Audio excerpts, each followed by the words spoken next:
Unfortunately, Twitch integrated throwing system imploded, so do not do any like throw redeems because of that. I don't know what happened. It just blew up. But hi Moon, hi Squirrel, how are you both? I hope you're having a most wonderful day.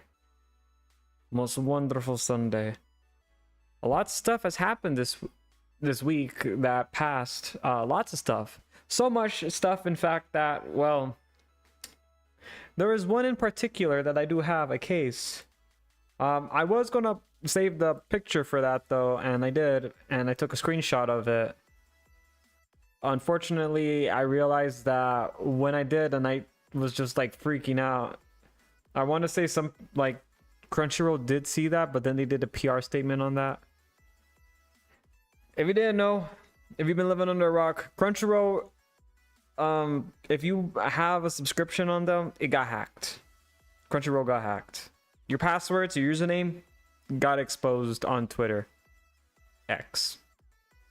So I did recommend to all the Cubs that were in Discord that, you know, I did say, hey, it got hacked. You might want to, that was like, you know, the passwords and all that stuff got changed. So you might want to change your password. Unfortunately, or depending on how you want to say that, depending on who you're from in Crunchyroll or not, this is where it gets kind of weird. Crunchyroll has all, you know, the ability, like every website does, to change password on the settings. Yes, you know, everyone knows that by now. Issue is that many users have experienced issues upon doing that. The only way that you can currently do that as of right now that I can check is if you put forgot password. You cannot go into settings and change passwords. It will give you an error code or some kind of error in a nutshell that it's saying it can't be done, bro. Meanwhile, if you go to forget password, it's like, I got you, bro. Don't ask me how that works. It just fucking does. Strange times we live in. But we got more news going on with that right there. As it keeps on progressing. So the person who exposed the, let's just call him the little rapscallion that decided to be like, you know what, I'm going to show everyone things so we can get all free anime and watch them anime titties with the homies and the homie and the random homie that has very questionable takes on anime. And then your next door neighbor, and then the hobo under the bridge in, you know, essentially everyone got access to that stuff right there. Yeah, not good, especially when Crunchyroll gave the PR statement saying, no, it's good, bro, trust me. In fact, it was not good. Many people have tried those passwords thinking it was bluff. Turns out those passwords and usernames were actually legit. I'm not joking with you. I know it was actually like kind of like, you know, like, you know what? No, I call cap on that. So I logged out of like, okay, so I did incognito mode and I used it on my device using the VPN just to be in the safe side because you know it's illegal to do that stuff. So I did it. I checked it and lo and behold, it actually fucking worked. I'll be honest with you. I was like, oh shit, and then I logged out and just like, oh my god, wait, this is actually legit. Hundreds chat of usernames got leaked with passwords attached to them. Oh, updated my password with them. LOL. Yep, nope, you got, yeah. So if any of this is more like just a friendly reminder to everybody, like change your passwords right now. Like if you're Crunchyroll or like any anime streaming and all that, just change them, bro. Unless you want people to watch them, you know. I don't even know, like, I don't know if you get charged extra for having extra users, but if you don't, and I don't know if they do that, you might want to change them, you know. Yeah, very, very, very, very bad times. I would just say in the slightest right there. Well, let's get on to the next. Let's get on to something that I think people are. Let's just say, if you thought this was bad, this is gonna get a lot more worse. This is gonna get a lot more worse. You're probably wondering how. Nah, it's gonna get worse. It's gonna get worse. Just watch.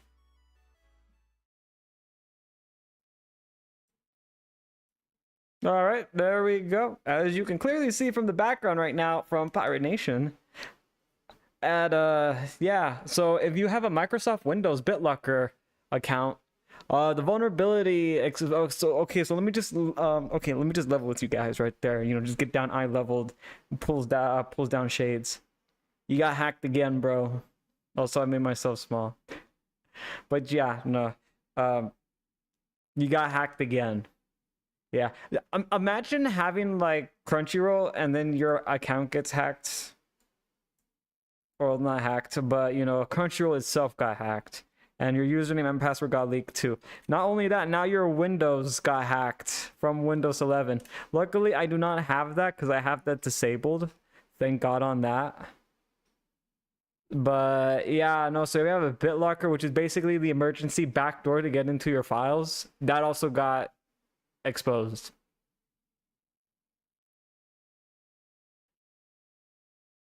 Well, damn. Yeah. Yeah, that actually happened actually happened today at 11 a.m. Yeah. Good luck with that. I'm pretty sure some of you guys are having an existential crisis right now, I'm pretty sure. But I'm just putting that out there in case you didn't know. Yeah, no, so if you got hacked from Crunchyroll and have a Crunchyroll subscription, turns out someone wanted to go in for a double tap on that ass, and the ass was your passwords. So, and the tap was them taking it. So, yep. I'm still at the consensus that we're going to go back to carrier pigeons. I still have carrier pigeons, $5 per pigeon. You see, my pigeons are more secured and more better and more faster and sexier than any other pigeon. Other pigeons, they explode in midair. Pathetic, weak. My carrier pigeons get the message delivered. So get my carrier pigeons. Don't get the cheap knockoff ones. Those explode. They never deliver those messages, or they just go AWOL and then explode. Don't do that. Don't be that person right there. Get secure with Sin's Carrier Pigeon Express. Trademarked. Yeah, not a good sign right there, but I just wanted you all to know that right now. I'm pretty sure some of you guys right now that are currently lurking in and are like, well, fuck, shit. And now I'm immediately not have to go change everything right now. Yeah, I mean, hey, it's the more you know, the less you want to know. You know? Next, and this is something that I wanted to talk about right here for quite a bit right now, because I've been seeing this lately pop up onto the feed lately of me, and I have seen some of the animation for it. Let's just say it's doesn't look all that great right there. Just pops right in. Like, I see the style how they did that, but look, like, chat, if you look at the background, that kind of got me right there. Like, nobody's moving. Thanks.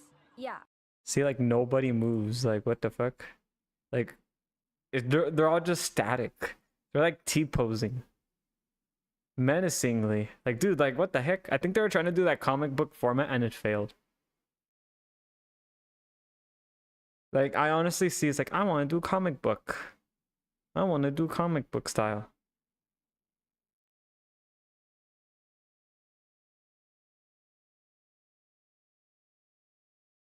Yeah, see, like nobody's look, bro. They're just A posing or T posing, menacingly.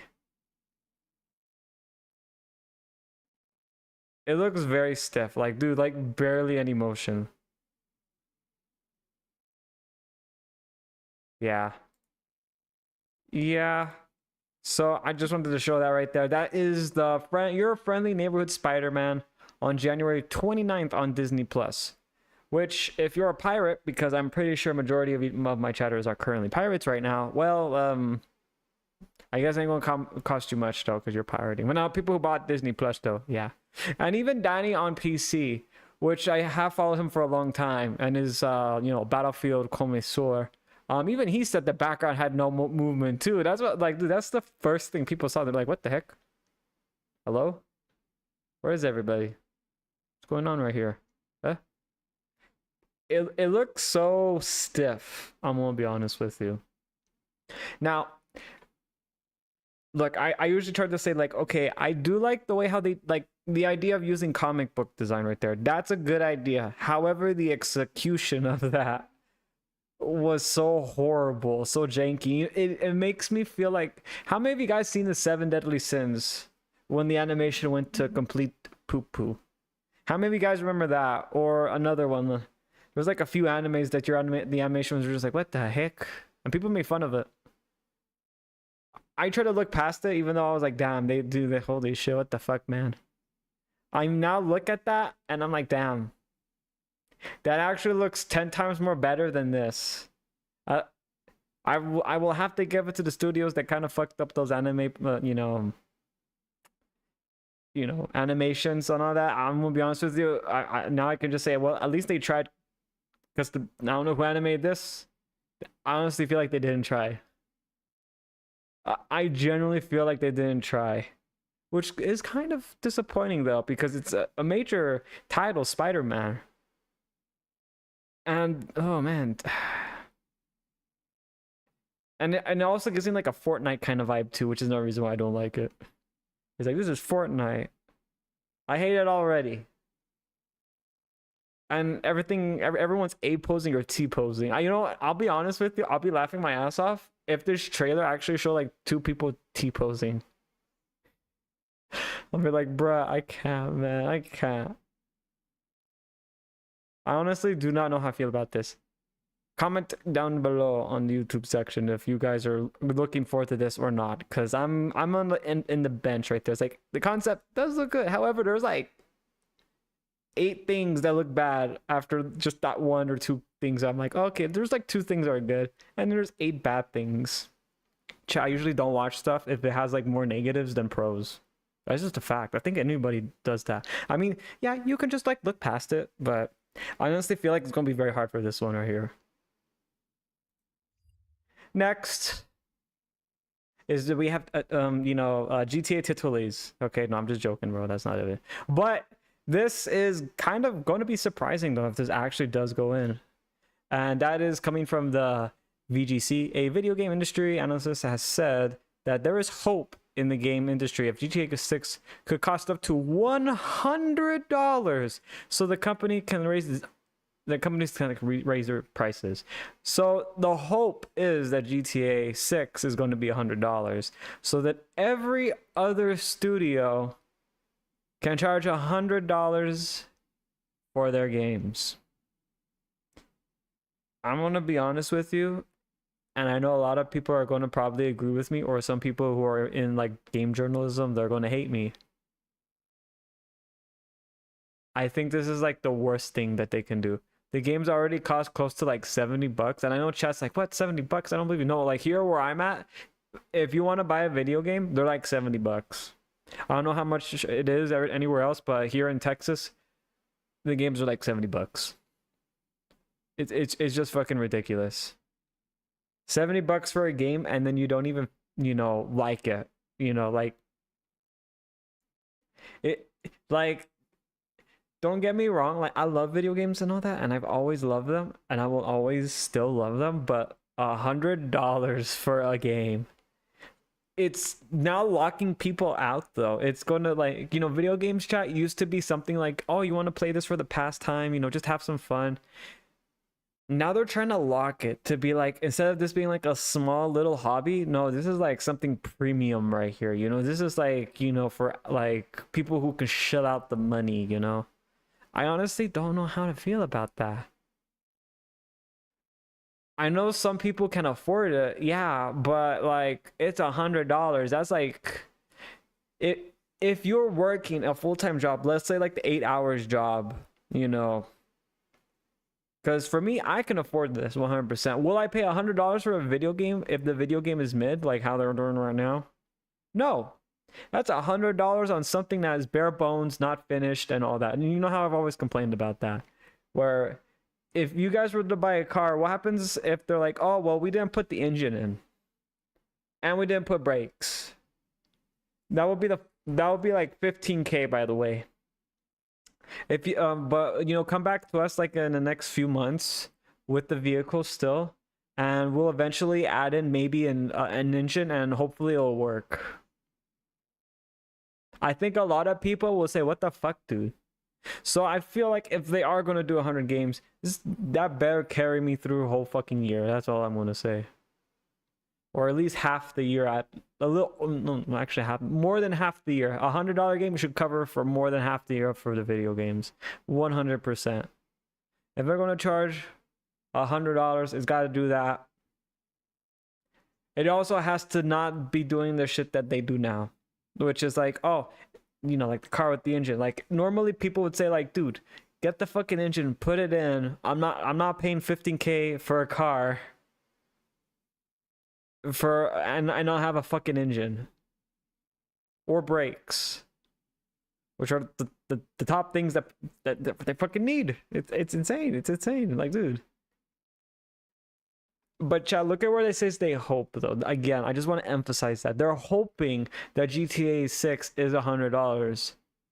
So every other studio out there that is currently suffering can also raise their price to $100. They want to raise it.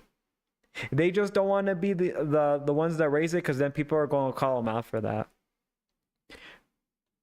I'm going to be laughing my ass off. Chat, I don't know how many of you guys might be laughing at that too. When they, like, imagine GTA 6 comes out and it's like $40. It's just because they know it's going to sell well. So they're just like, $40. Collector's edition, 60. Because, you know, you guys like GTA. And to be fair, if they're going to have online, they're going to get that money back like 100%. So I'm just saying, if they put it like for $40, not only that these people are going to get like the massive fucking L, but damn, I think GTA might actually triple or double its sales values, like 100%, if they put it for like $40. I'm just saying. Like, oh my god, imagine being like a studio hoping just like, oh dude, I hope GTA 6 is $100. I can't wait to raise this next game. Like right now it's at $60 going to 70 and we got it at 70. Oh man, we can get a few more. We can get 100, bro. And then GTA is like, well, here we are. This is our game. And then, by the way, since I know the economy is bad and we know how stuff works and we know how people feel about stuff, we're charging a whopping total of one. I'm just joking. We're charging like $40, bro. People are going to be freaking out. This is going to be like the second coming of Jesus if that were to happen. I honestly feel like if they do that, I think a lot of people will get more reception. And again, I think they might double or triple their sales figures. Because it'll be more affordable to people. Am I not wrong? And plus, again, GTA has their online thing. You know, those shark cards? People are going to pay for them anyway. So I honestly feel like $40, they're going to get their money back. It's going to be a massive blow to everybody else that is hoping for $100 because they suffered so much because they, you know, they were doing all this other stuff that a lot of games were failing off of left and right. Because, man, if that happens, oof, they're going to have a bad day. They're really going to have a bad day. Maybe a bad month or year. Because, you know, now that they see GTA 6 is like $40. Oh, man. Dude, that's gonna suck for them so bad. Because they're gonna be like, oh, dude, shit. We can't charge $100. GTA just outclassed us. Which I find it funny because GTA is like, you know, Grand Theft Auto. You know, they if that happened, essentially Rockstar did Grand Theft. We just took all your players. Good luck with that. And go ahead and put that $100 down. We'll see who gets more people at the end of this ride. That is shocking right there that they're thinking about this. Next is that this is from, and this is rumored. Rumored, chat. Rumored. Grain of salt, everybody. Grain of salt. Nintendo Switch 2 stocks, which basically has the rumors of upcoming Switch 2 games. It shows Mario Kart 9, a new 3D Mario Odyssey 2, which I'm surprised. Metroid Prime 4, Zelda Breath of the Wild Remastered, which I do not know how I feel about that. Final Fantasy, was it like 6 or 7? Rebirth. 7. Rebirth. Cyberpunk 2077, Elden Ring, GTA, like both the GTA 5 and GTA 6, Halo, which I doubt, which this is all rumored, but again, you can check it out yourself. It's showing a lot of stuff like Assassin's Creed, which I honestly feel like it's still going to be there. Like, there are a few games that can run on this. But I do not believe any of it. If they decided to do like half of these right here, I'll be impressed. Because they could talk about it in discussion, but then they could be like, it's like that ain't gonna work, Captain. So this is rumored, which I know some of it's already like looking kind of like sus right there. But I just thought to put this right there just to see if how many people would actually be like, oh my god, I want to get this now. I honestly don't think people are going to fall for this though. But for me, I looked at that the moment they said like Cyberpunk 2077. I was like, all right, I'm out of here. That's where I kind of called it. But I just wanted to see how many people would click off on the video after that. Landmine_and_friends is now following. Hello, bonjour. Bonjour. How are you? Hope you're having the most wonderful Sunday. Or wonderful day, I should say. Next that we have, and this is something that has been, been popping up quite. If you remember this person right here, which, God, I really, really, really wish we never have to talk about anyone again, or any of the other friends that cover this kind of new stuff too. This is Jack Doherty. I would say like I can't believe he's back on Kick streaming again, but he's been banned, which I find it funny because they unbanned him and then they banned him again, and now he is facing financial instability. From what I can gather, that he bought a new house and some new cars, which they were let's just say they're a pretty pricey penny. Yes, kind of let's just say in US dollars, there's probably like 100K per car that he bought, and a new house, which is like the equivalent of buying a new car too. So yeah,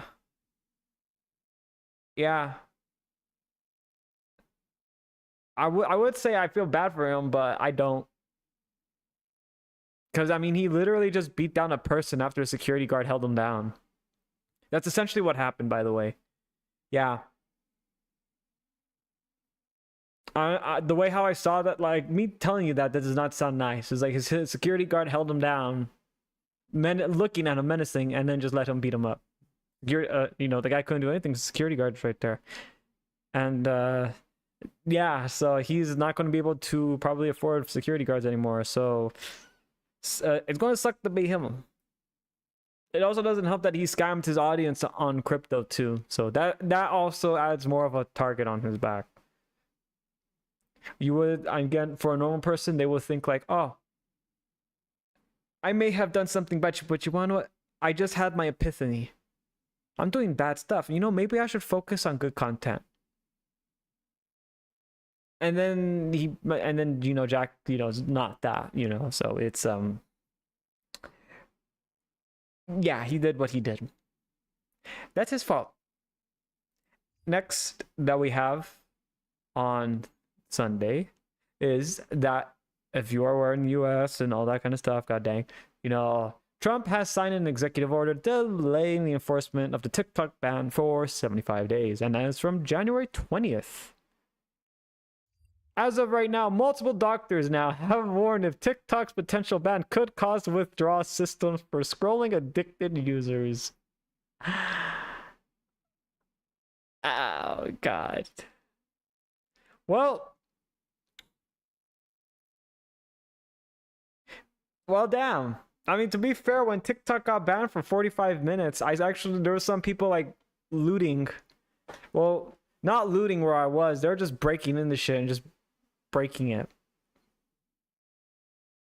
Yeah. The app went down. What's funny? There was like something that I remember I watched like a long time ago that someone showed me, and I remember now. Just go to YouTube. It has the same thing. It does. But how many of you guys remember the Family Guy where Peter like destroyed Twitter or the World Wide Web? Chaos everywhere. That's essentially what happened where I live when TikTok went down. I am not fucking with you. It actually went that way. I'm like, damn.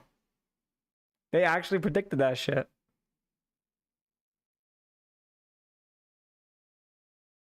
It's crazy too, because some people actually got hurt from it, unfortunately, because of that. And I was like, dude, what the heck? It's just an app. It's just a little app, dude. What the heck? Also, hi, Lost. How are you? But how do you guys feel about, like, you know, people are going to probably have withdrawal symptoms? Are you guys willing to be okay with the chaos that's going to happen from Family Guy that I actually witnessed here? And that was only for like what, like 40, 50 minutes, or is what it felt like from that weekend when it went out. It just went to anarchy. Man, I think if the internet were to go down, I'm honestly afraid to see what would happen. In all honesty, I'm actually genuinely scared. It was okay where you were? Oh, okay, that's good. What the fuck? What the heck? Man, I gotta go where chat's at, because apparently here, like, dude, TikTok went down. Just, people just lost it. What the heck? Oh my god, dude. Oh, dude, that is so sad right there.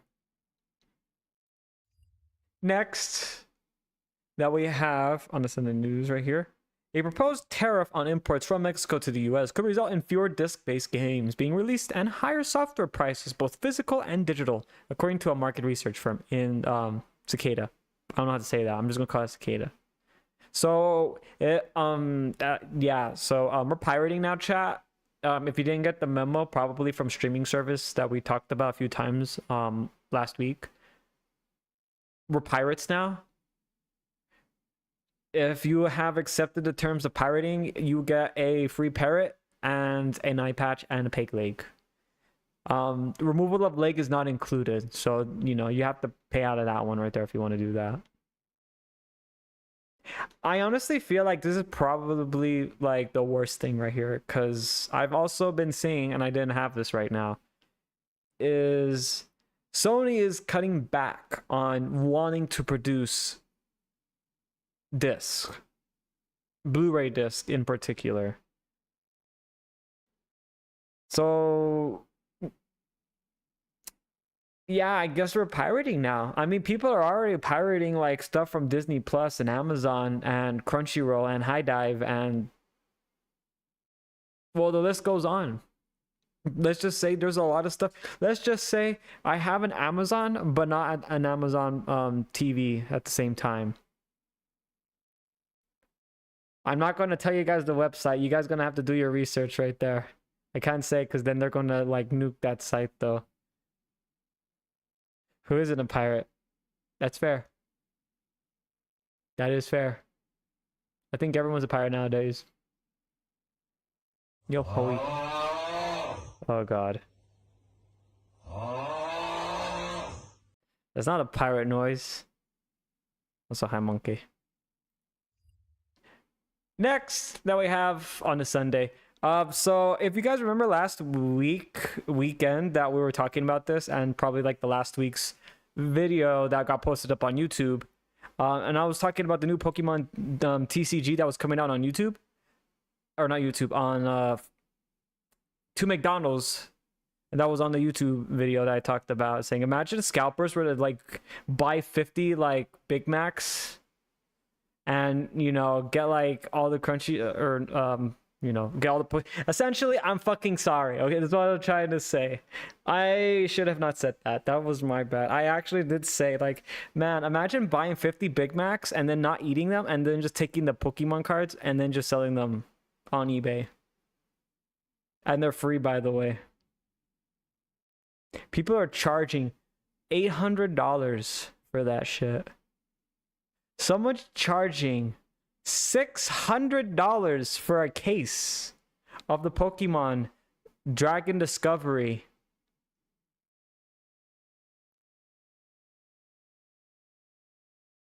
Like, holy shit, dude. Yeah, that one I do apologize on. I was joking about that. I honestly didn't think people would do that. And it was just a harmless joke. I was just like, oh, man, imagine like a scalper were to buy like 50 Big Macs and not eat them, and then yeah. I'm sorry on that one. I think I should have not joked about that one. That joke did not age well. That one did not age that well. I still can't believe people are charging that right there. It's also, just a little fact because I did like a little research experiment. So yesterday, I went to my local Walmart and then my Costco. I'm not shitting you. So, okay, so for Walmart, and this is the craziest thing right here. But I haven't gone onto that section of Walmart for shit like a long time to look at Pokemon cards. I was like, you know what? I'm gonna look over there at those Pokemon cards. I'm gonna see what's going on. Dude, like there were like the Pokemon cards. Dude, it looked like someone went over there and just like cleaned out the whole shelves, licked clean, shiny and sparkly. There was nothing left. I'm not shitting you on that. It actually happened. I was like, dude, what the fuck? It was like for the newer ones. That was like for the big cased ones, the ones that have like all these other ones. The individual side that has the other Pokemons were just the individual packs, is what I'm assuming is what they were. I saw packs on the ground opened. I'm not shitting you. I actually went to the Walmart and I saw that like the big cases of Pokemon cards cleaned out, licked clean. It looked like a machine just went over there and just cleaned it and looks all sparkly. I don't collect anymore because of reseller people. Yeah, that's one reason why I stopped doing that, and that's why I'm playing the TCG app right there. And it's like, wow, this is better, and I could take it with me and show people the cards that I've gotten, or trade them, whichever ones. It's so wild. But the other side had people, like, I'm assuming this is what they did. They opened the packs, which you're not supposed to do that. And they just, I guess, were looking at which ones. So there was like once they completely licked clean from the big cases that are, encased, has that big promo card and all that kind of stuff, gone. Other ones, the individual packs, they were still there, but just, opened. And then I went to Costco. Funny part is they actually had Pokemon cards for 15 seconds. Like they put in a new thing and I was going to walk over there and be like, I might buy one and then I might keep it and then just, probably add a little bit more. I was going to do that, but then I saw like some big bag guy run over there. I thought he was like trying to get to the food court. Bro went over there and took like 3 of those like fucking Pokemon cards, like the whole, that was like 15 or 20 of them he took, and I was like,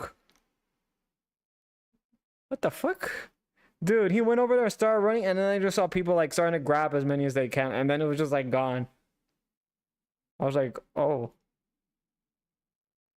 yeah, and they just brought that out too. Like it was still like encased, and they were just sliding it into the area, and then bam, just gone.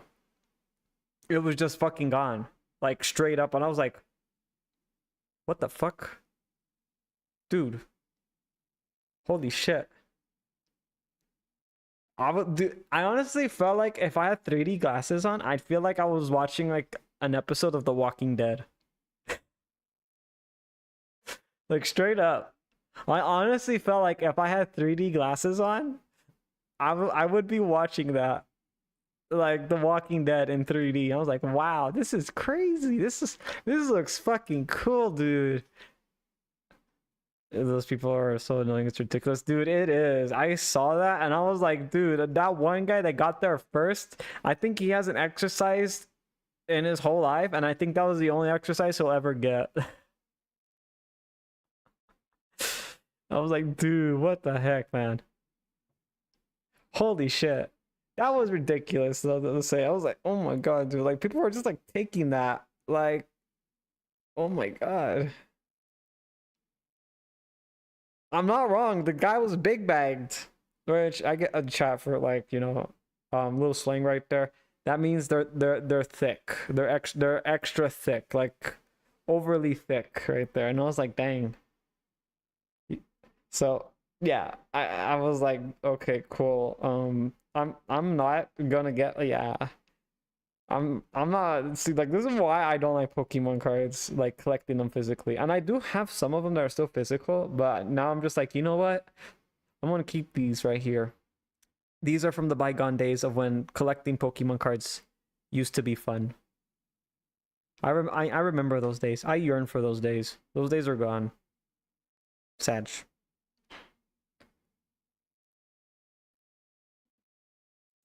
Still hate that though. God dang it, McDonald's. Why didn't you guys make it where it's one Happy Meal per person? This is no longer a Happy Meal. This is a sadness meal. And I honestly feel like this is what happens scalpers when they see a child having Pokemon cards. What the fuck, dude? Why is the internet so fucking crazy with this shit? Well, the prices on digital stuff are getting crazy too. That is fair. I hate that. Like, dude, this is when Scalper sees a kid have a Pokemon card and has a Happy Meal. There's not going to be a Happy Meal after that, chat. It ain't going to be a Happy Meal. That ain't going to be happy anymore. I'm going to say that much. Oh, God. Oh, man, dude. Next that we have on the Sunday is the reaction segment. We have 3 videos right now. We have one right now from Rev Says Desu. And then there's 2 more talking about the gaming industry and the Assassin's Creed Shadows that people are apparently having they have like hours in right now, which I'm gonna be honest with you. I tried to get rid of my Assassin's Creed game that I actually bought. Yes, well, not bought, but you know how I told you guys I got an MSI computer? So it came with a code that has the new Assassin's Creed Shadows on there. I tried to give it to one of my friends and he said, nah, fam. And it was for free.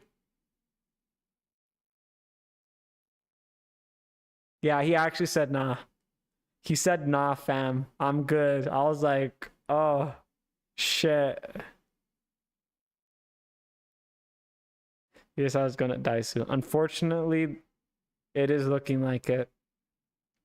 It is unfortunately looking like it.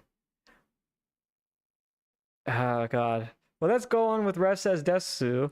On these companies are a fucking evil, and that's the Visa MasterCard. Wild stuff right there with Visa MasterCard.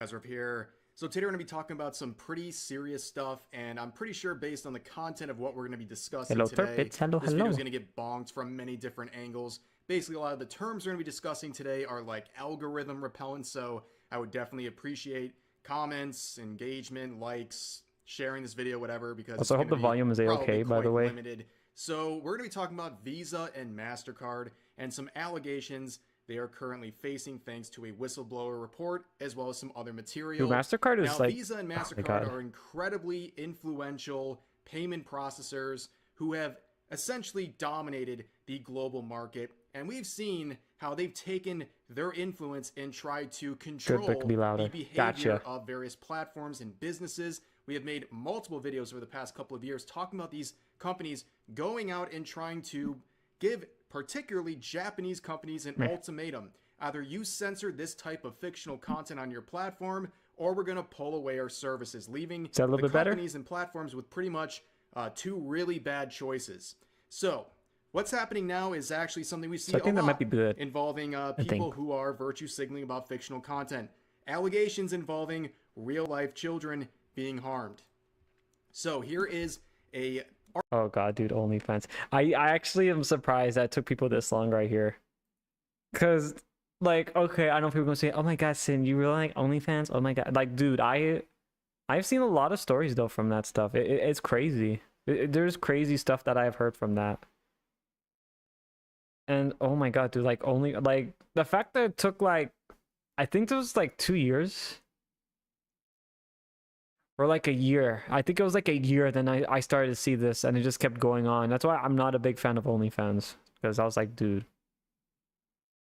There's a lot of stuff on there that they have. Like, I'm not saying like, oh, it's like, you know, like VTubers and all that. No, it's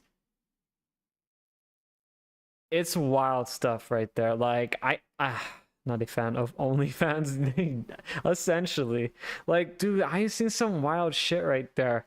There was like like, okay, there was one, but this was like, I'm gonna go from the like the not so bad one to probably the worst one right there, which I don't even know if I can say the worst one.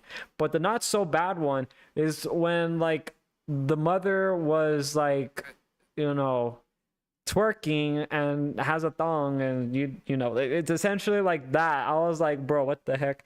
And then the kid comes in saying, Mom, we're hungry, haven't eaten breakfast yet. And by the way, chat, the time on there from a clock was like at fucking like 4 or 5 in the afternoon. And we're saying they haven't eaten breakfast yet. I'm like, what? Dude, what the fuck? And I was like, wait, breakfast? Do you not mean lunch? And I was like, I mean, like, what? Yeah, I was like, okay. And then, you know, the sensible thing would be like, oh, here, take the card, order money from it or something like that. Nope. I asked them to get something, and then it just went very sus after that. Yeah, that's the not so bad one right there. I don't even know if I can say the other one, because that actually goes to something like pretty bad, like really, really fucking bad. Like me who sees that, I'm like, dude, what the fuck is going on right now? I honestly feel like if people have to do that stuff, they're not they should not have kids. I'm sorry. It's just, dude, you're gonna be doing like, dude, the kid's hungry. Like, maybe they meant lunch. I really hope they meant lunch. But chat, it's like 4. They should be having dinner right now. And I'm like, dude, what the fuck? It's like 4. So if they didn't even, like, maybe they ate breakfast, but they probably meant breakfast. Only sins when, no, I'm not doing an only sins. I'm not doing an only sins. No, I'm not doing that. That's gonna be too weird. Chat, if you guys are gonna make off-brand of me, one, you're okay to do that, because, you know, me telling you guys don't do that shit, you're gonna be like, you know what? Just like the modders for like Final Fantasy, when the developer said, you know, don't make Tifa have big titties and wear bikinis the whole time. The mod community is like, you know what? Fuck you. I won't do what I want. And guess what they did? Yep, they did that. They actually added in a 6-pack. God damn, they actually added in a 6-pack. Pretty good detail. So me telling you guys that, like, with the only sense, like, dude, no. Like, I'm gonna be like, Chad, don't make off-brand of me. You guys gonna be like, you know what? Fuck you. I'm gonna do what I want. It makes off-brand. I'm probably not gonna like it, but it's like, dude, like, you know, you guys are gonna do it. Like, you know, like, the saying is, unfortunately, this is for my friends, and she's wise when it comes to this. If there's a will, there's a way.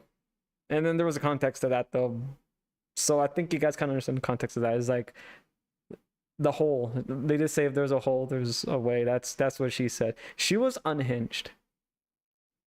Very unhinged. Because I was like, why do people want to, you know, you know, make meat, firmly plant the meat, you know, with the hammer, you know, pretty hard. Why would people do that? And they're like, if there's a, and she said, if there's a hole, there's a way. Yeah. That still haunts me every day, by the way. That still haunts me. I'm not a big fan of that quote right there. But I know where she was like trying to say, if there's a will, there's a way, but for her it was like, if there's a hole, there's a way. Okay. So, I mean, me telling you guys don't do that, you guys are gonna do it anyway. I might not like it, but someone will go off on it anyway. God damn. I still hate that. What's good for the whole isn't always good for the special. You know what? Lost, you're not helping. Guys, you're not helping. You're supposed to be agreeing with me and saying, yeah, no, Sin. I honestly agree. That's kind of like a weird take, though. But I understand what you're saying.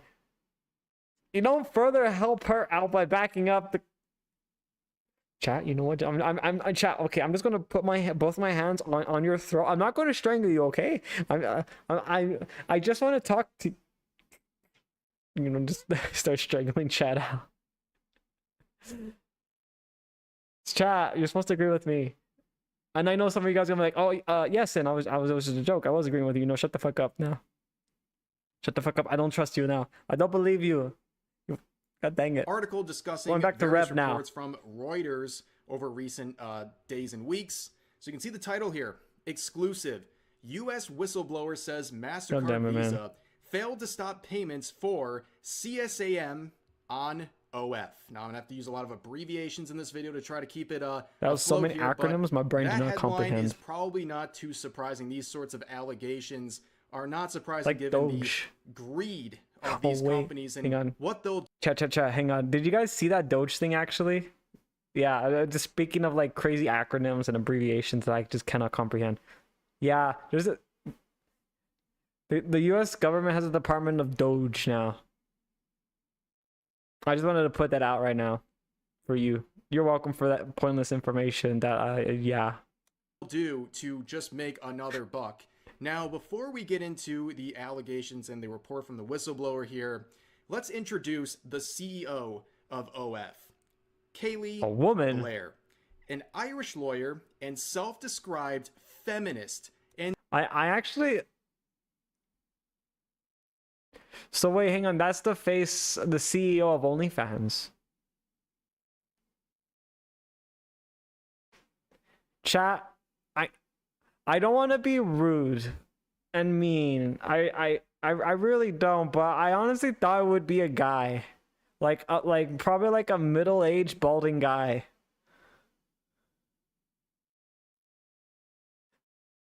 Is that too mean? I honestly felt like I did not, dude. I honestly did not believe that was like a CEO. Like, come on. Like, how many of you guys thought that too? I honestly thought it was like a middle-aged bald guy that was running it. Is that too mean? This felt like a complete 180. I was like, what? Oh. Yeah. A woman? I'll be honest with you, I did not see that coming. Wow. Okay. Chat, these be weird times that we live in nowadays. I'm just gonna put that out there. and safety nerd who was recently promoted to the CEO position in 2023. Yeah. Oh, okay, so she just got into it. Owner of OF. That is hilarious. And then safety nerd, meanwhile, her company's spending about $100,000 a year on detecting illegal material on Pretty their confident platform. Meanwhile, the company Dude, generates facts. billions upon billions. But anyway, Facts, she dude, continues on facts. here, and the article says she presents herself and her platform as Like, a lucrative honestly, and I think you're pretty- empowering, like, particularly for Hang on, like, dude, Lost. I honestly feel like yeah, I want to say a woman does own the hub. That's like a fact right there. I know that. I was like, dude. I mean, normally you would think that someone that owns like the hub or like OnlyFans or anything like that is probably like a middle-aged balding guy. I don't want to seem like, you know, like typical, you know, stereotype and all that, but like, how many of you guys thought that too? You thought it was like probably like you know, an old man or a middle-aged man that's bald that was running it. Wearing the classic, you know, like I have like a blue suit with no tie and a white, you know, shirt on. Which I guess is not too far off from this right here, which is kind of weird for how she's dressing. But I honestly thought it would be a guy. Like 100%. Again, I don't want to be rude when I say that. I don't want to be mean, but like, you know, the stereotype that I saw, you know, like, or how I see that as, you know, it's like a middle-aged balding guy, you know, that has the exact same attire with no tie, and basically what she's wearing, but like with the blue, like instead of black, it's blue. Shit. Damn, I'm at that point right now where I'm thinking, man, maybe we spend too much time on the internet now. When you start seeing that stuff. for women and often mentions It's her blue, two not black. daughters. Yeah, I want them to have yeah. a good online life, she told delegates But at it's a the same UK thing. child protection conference in 2023. I want the same for your kids. That is a potentially very bizarre set of statements there, but anyways, let's talk about OF as a platform. It's That's a one very that I have an issue with, and a lot of people have an issue interesting with. quote You know, I'm in no ways that a she put out Puritan. with that. I don't really I care want the what same for your consenting kids. adults do. However, the way that OF has marketed itself, particularly towards young women for years and years, is something that I think is exploitative. They try to sell these young women a dream that if they post content on this platform, they're going to make a lot of money. They're going to change their life around, and it's going to be a very empowering experience. You can see those words being used directly to describe this platform. When the reality is, only a small portion of the top 1% of the content creators on that website are going to turn any sort of a substantial amount of revenue. Dude, facts. And unfortunately, a lot of people get the perception because every like month or two, some person from OF will post screenshots claiming they made like $50 million last year. And, you know, the average person working like 60, 70 hours a week for dirt sees that and wants to jump off. Oh shit, 50 million? Oh god. Okay, chat, you know how I was joking about I'm not doing an OnlySins? You know, maybe it's okay now. Just kidding. I'm just joking. We're not doing that. Dude, it's like 1%. Well, 1%, chat. It's 1%. Oh my god. Oh, dude. That kind of sucks, though, that you have that misconception. It's like, oh, if I start OnlyFans, oh, dude, I get a lot of money from that. But, like, there's only, like, you know, a very small portion of people actually get that. I think it's kind of like how the platforms usually just push out, like, you know, who's more relevant and who's going to see who more, you know? Off a bridge. However, those are the whales of the platform who are making most of the revenue. The rest of the people on the platform, they're making not very much or nothing at all. And a lot of people, I think, reasonably to be understood, just lurking in. might regret their decision. God. They were sold a dream that didn't happen, and now they regret putting themselves out on this platform in such an exposing way. And that is why I think there's something very exploitative about this particular platform. Dude, that so dude, I'm not too oh my surprised god. to see this platform that is so driven by revenue, selling itself as a place for feminism, despite taking 20% of all the revenue for themselves, then having this issue where they're colliding with MasterCard and Visa, who's essentially the middleman on these. You know, it's crazy that I remember at one point, and I'm sorry about pausing the video again. All platforms do, dude. Yeah, no, they do. But chat, how many of you guys remember that MasterCard and Visa was going after like studios in Japan that made anime, telling them they can't be doing this kind of stuff right here? Because, you know, like, or they'll just pull out from their thing. How many, like, I don't know, like, how many of you guys find that kind of like just pathetic that MasterCard and Visa says you can't be putting stuff like that? That person right there that looks like, you know, an old man that has the fighting capacity of like a 17-year-old, that's a child. That's child you know, like off-brand, you know. And then meanwhile, OnlyFans right here. Wow, dude, that is so sad,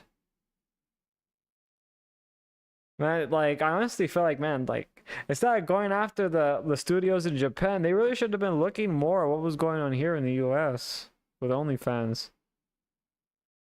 And again, I knew about this for like a whole year. Yeah. So and then I saw that and I was like, wow, they're really barking up the wrong tree. Wow. Which I probably should have said something, to be fair, like on the video, but it's like, you know, dude, I'm like so small. I honestly feel like I won't get any traction though, but it's like, dude,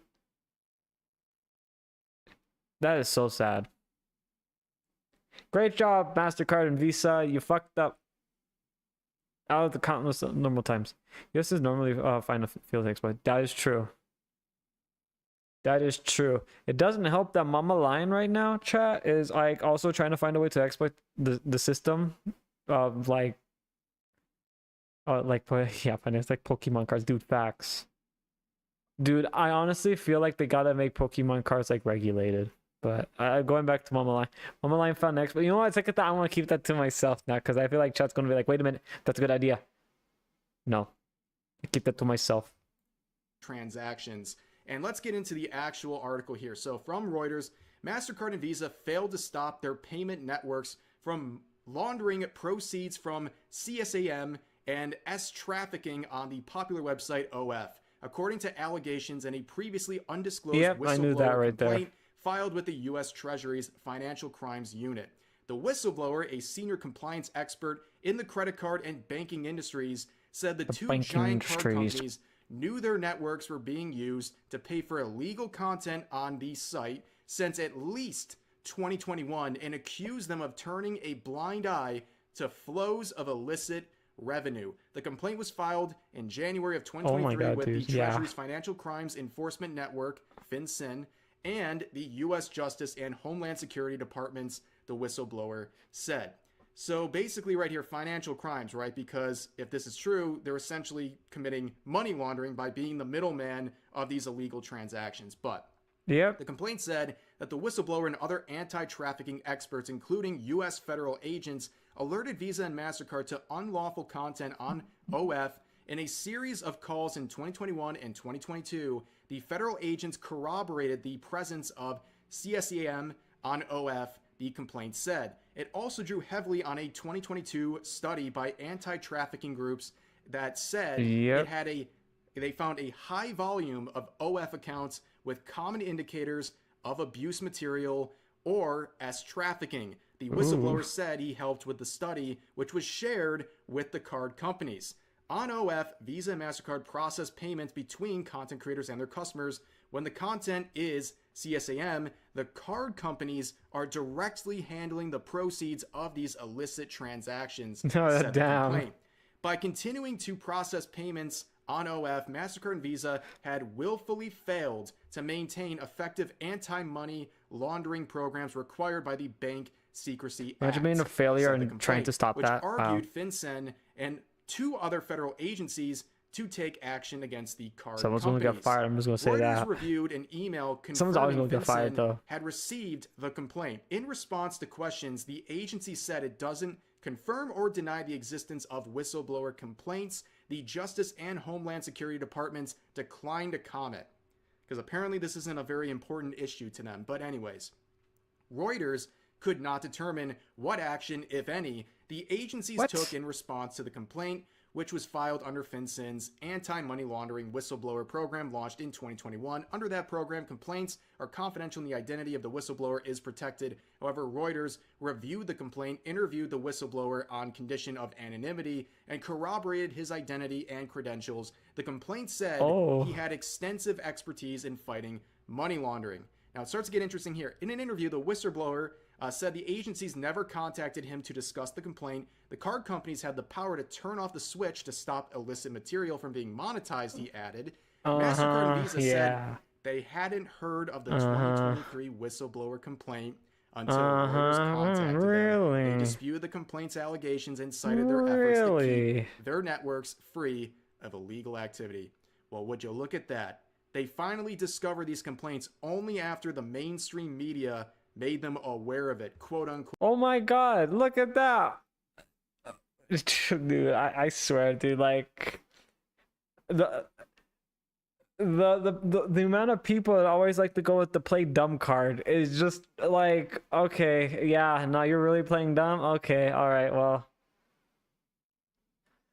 go on. I want to see how stupid you look at the end of this. And then they do look stupid.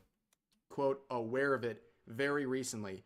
As we'll see, not only was this whistleblower Well, they actually look more beyond stupid than anything. 2023, there's also other instances where this stuff has been happening on their platform, and I think it's obvious that there is an issue with OF, and I don't think that's too surprising. But let's skip ahead a little bit in the article here, where it says, since the whistleblower complaint was filed, Reuters uncovered more allegations of CSA and S trafficking on OF, a site that generates money through subscriptions and pay-per-view content, which is also a very big issue with reporting this content because it's all paywalled.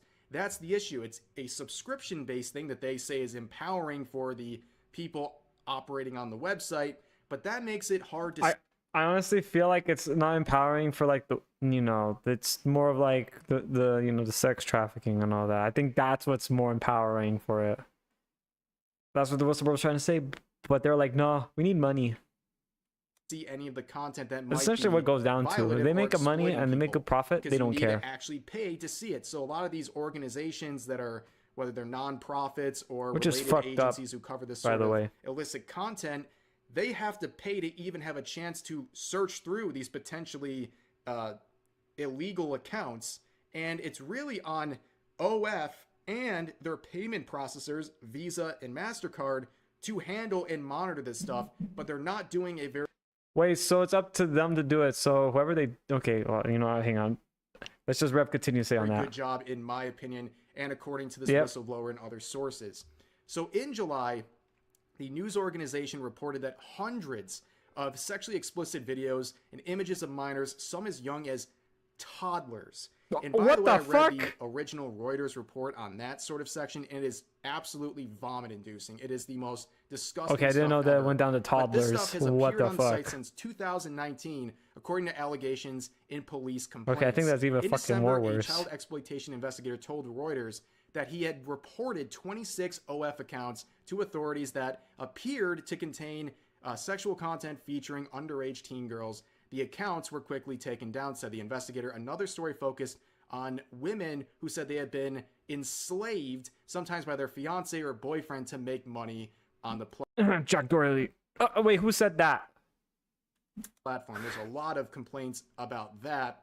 And here's the thing, I'm not naive, and no one should be about this. Who said that? There is illegal You're content absolutely on right. any major platform. It's a big problem, whether it's on places like X or Instagram or what have you. This stuff is going to unfortunately exist due to the nature of the internet. Okay, but how these companies respond Oh, geez, is this is really, getting really bad. important. Across the board, in my opinion, they do a terrible job dealing with the very serious illegal content being posted on these platforms, reports not being reviewed at all, report system being clogged with false reports, things like that, weighing this all down.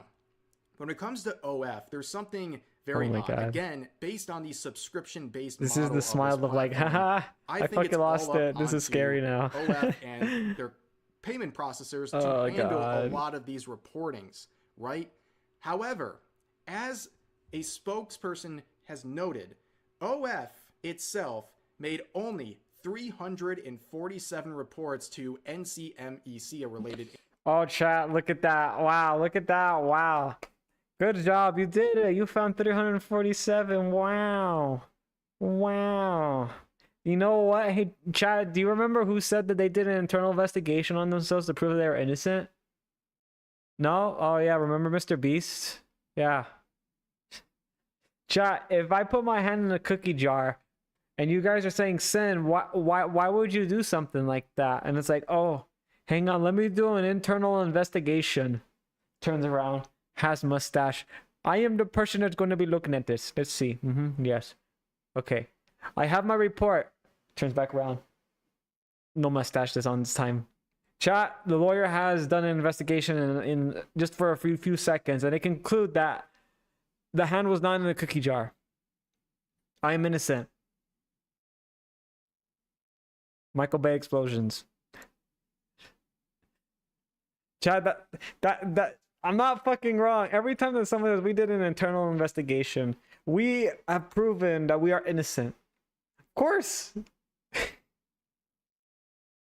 Of course you're innocent. You literally checked yourself. You're like, oh my god, dude, it's so stupid. I don't know why they always do this. It never works, dude. Facts, it never does work. It's funny though, but it's like, dude, I have made that joke so many times. It's like, come on. I did not stick my hand in the cookie jar. I did not eat all the cookies. These right here on me. These are I know what you're thinking. Oh, these look like cookie crumbs. No, I was like in the dirt. I got pushed by like an alpaca in the dirt. I didn't have time to take a shower because the water was also off, so the dirt just stayed. And the only reason why it smells chocolatey is because the when I landed in the mud, there was chocolate mixed in with the mud.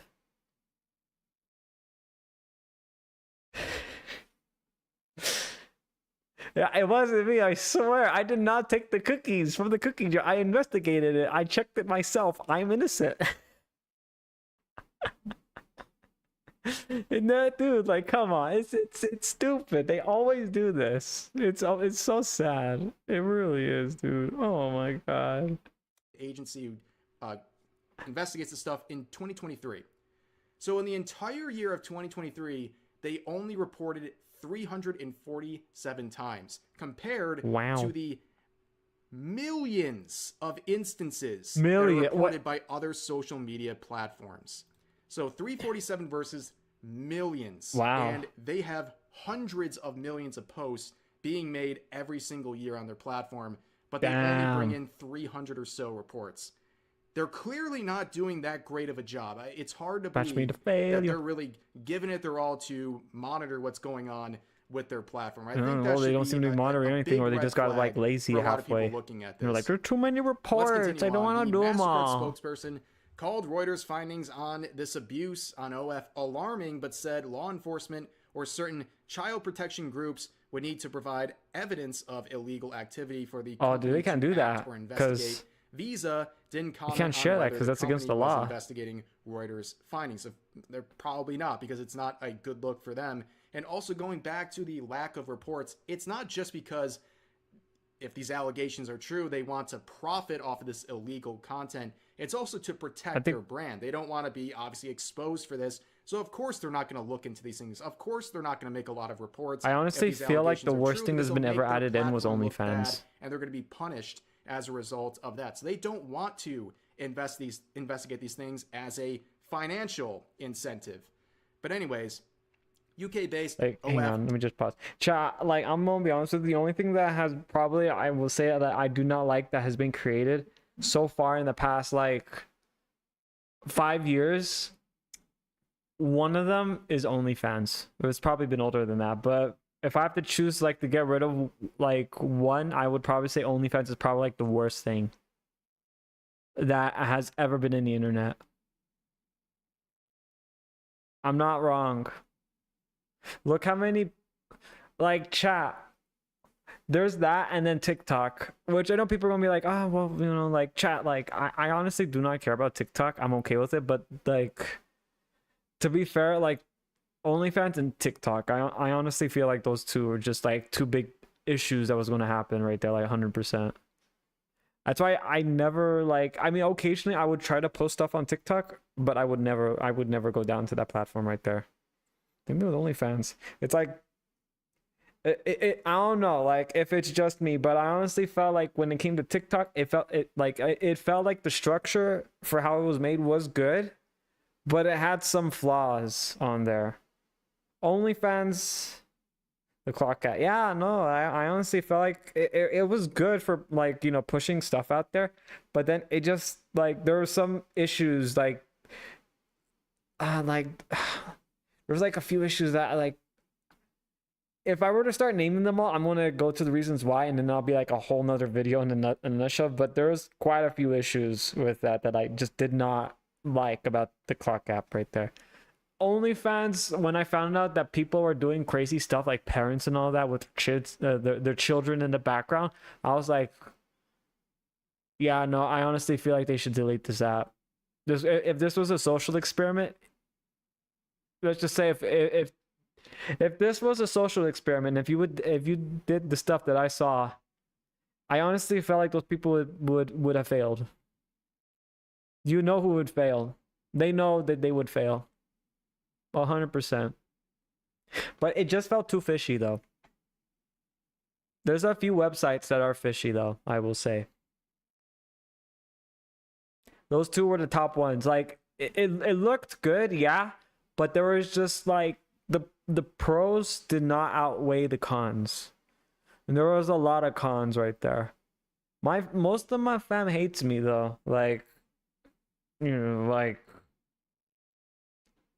just because I always ask the questions, how, why, when, blah, blah, blah, blah, you know, the questions, I'm like, okay, why you want to do this? How you going to do this? What's it going to solve? You know, stuff like that. They always hate when I say that. It's like, I want to know what you're going to be doing, so then I know how far I have to stand away. Just like that one time, like, and I'm not joking with you, like, of course the cat would want to know something about being fishy. How dare you say such a thing like that? But this is actually a true story though, because from where I'm at though, and chat's gonna be like, wow, that's like the most average Texan experience that I've ever heard in my entire life. But chat, one of my buddies, and this was like, oh man, this was like when we were in high school. He went on one of the trails, and this was like close to a military installation that they just deemed to be like, oh, we're not going to do any more testing though, but be very careful. There could be unexploded ordnance.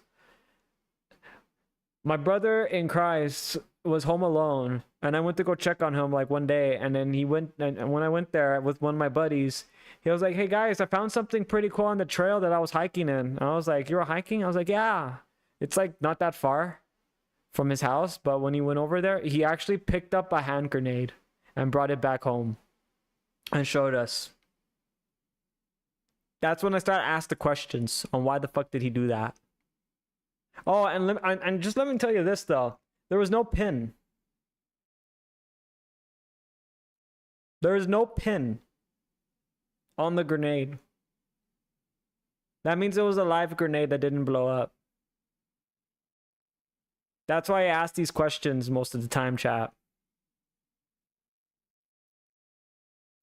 You'll be surprised with some people that are stupid enough to bring, like, they find explosives around where I live and they bring it back home, and then they have to call the police to get an explosive team. You know, the team that, you know, does with explosives. Yeah. Ironically, he went into work in that department. I'm not going to tell you what though, because then, you know, that's like, you know, yada, yada, yada. But yeah, no, he actually works in that department now. Yep. Just to let you know, if someone decides to bring home an actual explosive grenade, anything like, don't do what he did. Also, don't show your friends. He did make it back to school the next day though. After I told him to get that shit away from me and take it back where he found it, which, to be fair, I think we should have called the cops though. But no, he took it back. He took it back to the trails. He didn't blow up though, so I think that was a good thing. But yeah, the moral of the story is don't be like that. Don't be like that, chat. Don't do that. Just call the police if you find explosives. And don't take it home to show the rest of your friends, because then if they get on my mood, they're gonna, like, you know, strangle you in ghost form. I was tempted on doing that though. But yep, that's like the most average Texas story, right? That's why I asked all these questions though. Yeah, call the cops when you find explosives or guns. Yeah. Don't show it, live or not. Well, my friend liked to live on the wild side.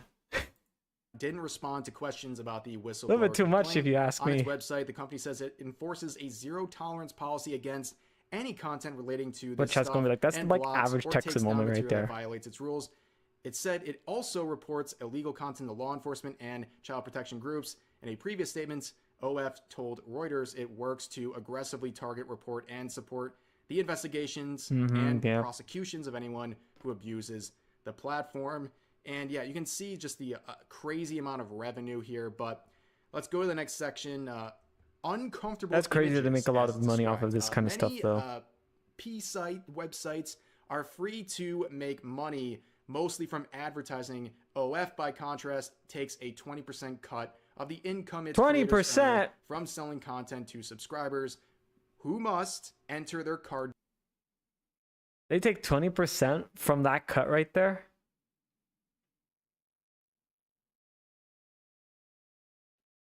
Okay, I could see maybe that's why they got defensive.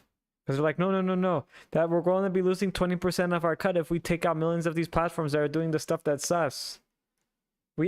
How are we going to afford this? Again, as I said, I never liked this platform right there. There was lots of questions that were just being raised every time. And a lot of them started to get answers when I started to see that stuff for like 1 year. And then I was like, yep, that right there was the questions that I was wanting to know, and I got the answers for, unfortunately. Details to pay for it.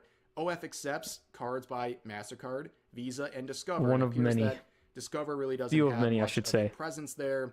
And Also, just understand, I think in the US, for example, MasterCard and Visa are responsible for like 80+% of credit card transactions. I mean, they have an absolute So stranglehold pirating on the market. and physical stuff Anyways, let's look down here for we're a gonna second, barter okay? now, chat. In 2020, Visa, No, we're MasterCard, boycotting and Master and blocked Visa. customers from using their We're going cards back make to Middle Ages purchases bartering on system now. PH, another big adults-only platform, due to public outcry over alleged CSAM and other illegal content.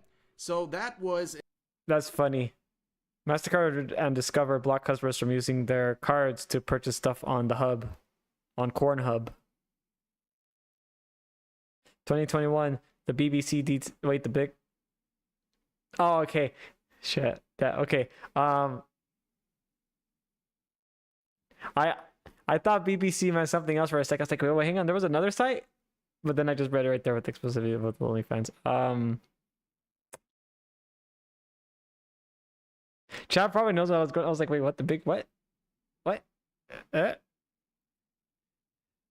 I'm just gonna play the video and keep that thought to myself now. An absolute shit show, for a lack of a better term. In case you don't know what happened back in 2020 with that whole situation, there was major allegations made against PH, and it was saying that their platform had a litany of illegal material, and how they responded to that, very eyebrow raising. So what did they do? They essentially nuked their entire website. They deleted around 90% of the videos on the platform. The archives have been ruined. Videos. I'm just kidding. Now, of course, Sorry, I'm sorry. I had to say that right there. The archives are not complete anymore, chat. Sorry, I had to say that too. I'm sorry. That their curation of their own content on their website was so bad and so unchecked that they were just overwhelmed, and to save themselves from even more consequences, they just nuked everything. They said anything that even could possibly be illicit, it's gone. We're not taking a chance. So it almost seems very suspicious. Yeah, the one user on like the hub on Cornhub is like the archives are not complete. But anyways, someone has tampered with them. There's a lot more that's going on with OF. So in May, I'm sorry. I'll be quiet. BBC detailed several cases of explicit videos of underage teens on OF. 3 months later, 102 members of Congress called for a Justice Department investigation into alleged CSAM on OF. The department declined to comment on the status of that request. Of course, I'm sorry, I couldn't help myself making that joke. In 2021, senior executives at MasterCard held a tense call with a group of anti-trafficking experts, some of whom wanted the company to cut ties with OF, according to a person who attended. The site was cut hosting the ties. CSAM. Cut it, brother. Cut it. The experts cut told the ties. the MasterCard Move the executives, parasites. and Do it. one expert, a Do it U.S. for federal democracy. agent, said he could prove it. During Yeah, the call, I played said the Helldivers 2 attendee, earlier. the agent accessed an OF account with sexually explicit images of what he said was a young girl. The agent described the images to others on the call but didn't share them, which would have been illegal. MasterCard told Reuters that its team had one call with a group in which explicit and uncomfortable images were discussed, but said it couldn't confirm when the call took place. Afterward, the card company requested that all financial institutions connecting OF to its payment network confirm the site's compliance with our standards and applicable law, the MasterCard spokesperson said. Well, yeah, that's the general response when you don't want to address the actual issue itself. You just make this very generic statement that every company says on this sort of material. But anyways, each one of them affirmed that status, he said, without identifying the institutions. In April of 2022, the Anti-Human Trafficking Intelligence Initiative, a U.S. nonprofit, published its study which the whistleblower complaint drew upon. ATII, whose work includes identifying illegal content online, reported that is insane stuff right here. Numerous OF accounts we have learned the lore that we did not want to learn. Trafficking. The indicators included keywords and images found by searching the publicly available profiles of OF creators, said the report. With these methods, researchers uncovered a tremendous amount of troubling material on the platform. The whistleblower said he reviewed the report, which notes the... I'm just going to pause right there, though, chat. Also, hi, Mojang, you've been good. Okay, that's good to hear. But I just want to say this, though. You know, like imagine using your MasterCard and Visa on OnlyFans and then just to find out that, you know, like that website has been doing like all this stuff that I've known for quite a while about. And, you know, now they're like gonna be like, okay, now we need to find the people who paid for that. Just imagine the face, just like, you know, just like, oh shit, ooh. Because, dude, MasterCard and Visa have your, like, the only way you can have a MasterCard and Visa is you have to put your full legal name and they have to have your address. Like, oh my God. Oh, oh, dude, ooh, man. Damn, that sucks right there. Hey, I mean, at least it wasn't me. But like, oh God, dude, that is just like, man. I feel like some people are not gonna be like, oh no, no, I gotta delete my MasterCard. I don't know how to do that though. And it's like, well, you know what? Too bad. It's too late. Like that one meme that happened like a long time ago with that one guy that grabs the mic that's like, I'm going to jail. That's going to be a lot of people who actually did that stuff on OnlyFans. Just imagine being that stupid. I won't be surprised if we see something like that. There's going to be like lots of like raids, and it's going to be coming from people who used OnlyFans, and they're going to be like, what? How did you? I never have OnlyFans. Is the username like Big Daddy 6969420 sound familiar to you? He's like, no, sir. Sir, I found his laptop. He left login. Look what I found, and it's the fucking name. And he's like, I was holding that for a friend. He's like, nah, you're going to prison, bro. I'm not wrong. There's gonna be someone with that stupid name on there, and then they're gonna get like arrested, and then it's just gonna happen, dude.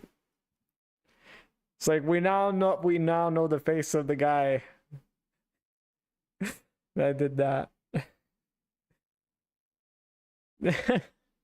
Anti-money laundering duties of financial institutions before publication to ensure it reflected industry practice. ATII's investigation was shared with MasterCard and Visa. The whistleblower complaint said the companies didn't respond to questions about the ATII report. ATII declined to comment.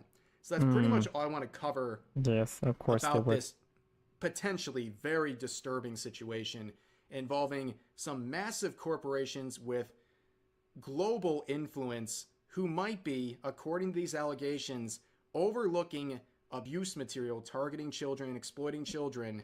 And yet they go after the Japanese for literally nothing. I mean, if these things are true, this is absolutely evil behavior. And again, any sharing of this video, very appreciated. I think this is something that deserves a lot more conversation, especially since these reports have come out about a month ago, and there's not been a lot of movement about this. And I was shocked to discover this today. And yeah, I wanted to immediately scrap everything else I was doing in terms of content today and instead talk about this, because I think this is obviously something that is very, very important to get some eyes on. And again, these are all allegations and whistleblower reports and things like that, but it looks very suspicious, I think, to anyone looking at this. And given the track record of all these companies involved, nobody's really surprised that a scenario like this might have popped up, and that's really... But we kind of got the gist of it, though, since it's already at the end of the video. Dude, imagine, like, oh my God, like, again, like, you're doing this kind of stuff, though. We're posting a new vid, by the way. He did...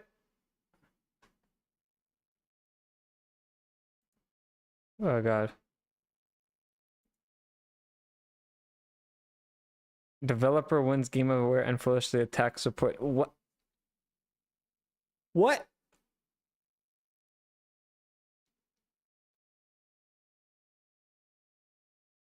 What? Wait, hang on. Developer wins Game of the Year. Okay, hang on. This is like, okay, what the fuck? AI ages. No, get that out here. Yeah, it's stuck up.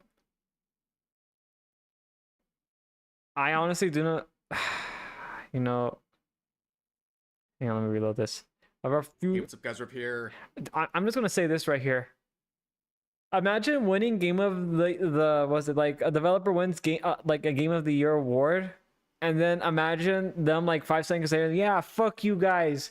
You guys are all like stinky bakas, and you have no maidens. You don't touch grass. You can't touch ass. I mean, and then they're like just calling you all these horrible stuff, and it's like, and I have spoken. Oh, we made this new game, by the way. It's farmer picker upper 25. That'll be $100, please.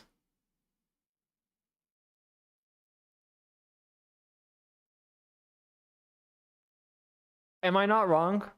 Isn't that how it goes now?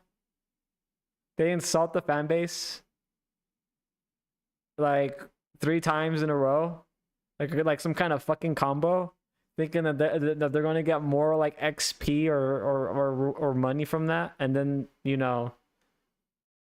and then they're like, by the way, we're making this game. That'll be $100.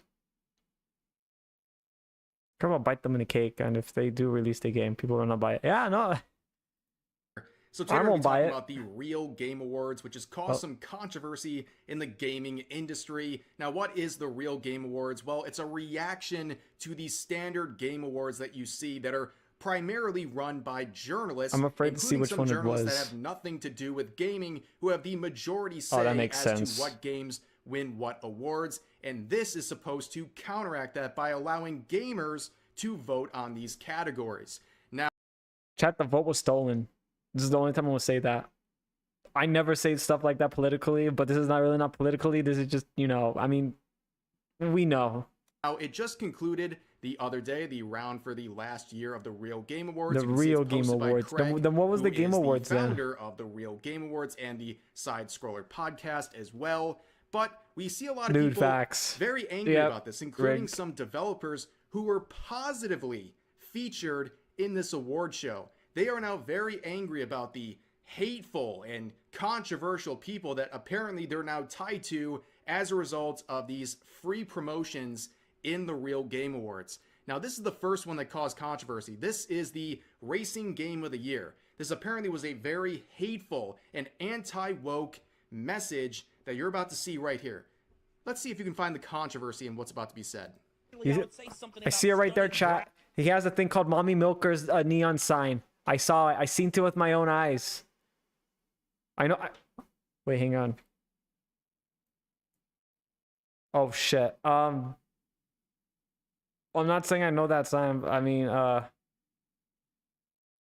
is the Racing Game of the Year. This apparently was a very hateful and anti-woke message. I mean, I don't know what it says on the top, but let's see if you can find the controversy in what's about to be said. I would say something about stunning graphics, but none of your nominees are really known for graphic powerhouses. They were really just built around fun. And your nominees for Best Racing Game are Park Garage Rally. What the fuck is this shit?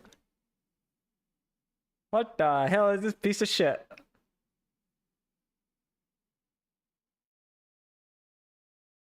This looks like bootleg racing games.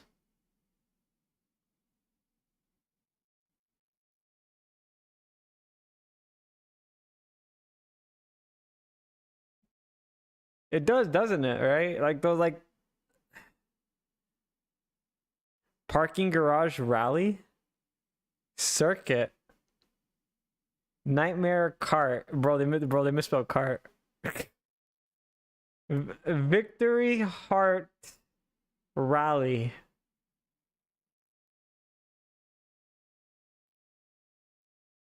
Okay. Nightmare Kart. Victory Heat Rally. And the Real Game Award for Best Racing Game goes to, with 54% of your vote, Nightmare Kart. It does. That's what apparently was so anti-woke and hateful. Well, they're talking about this Nightmare Kart game that was developed by this individual, Bunlith. You can see on Twitter here. He bootlegged the PlayStation logo. I don't care about the other shit. He bootlegged it. He took the PlayStation logo. Off with his head. Contact Sony. We arrest this man. He took the Sony logo. He's using it. Arrest this man. Arrest him. He's using Sony and he has shaving cream and the and other stuff that is not allowed to be on an airplane. Arrest them.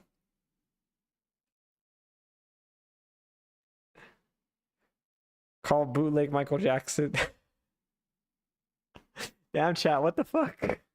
Look at their bio. They're trans, they're gay, and they support Black Lives Matter. And Well, okay, okay, like that stuff, to be fair, I really don't care about that. I honestly am more upset at this. They're using the PlayStation logo without Sony's, like, I mean, they're gonna say, but it has to, no, that dude, like, you can't use that shit. That's just a fact. Like, you can't use that shit. I really don't care about like this stuff right here. It's just this. Like you can't use that shit. If you're a game developer, you can't have that kind of stuff though, because then people are going to have the misconception that, oh, this is paid by Sony. Because I mean, like for me and you guys, I'm pretty sure you guys know, like, oh, this is not Sony.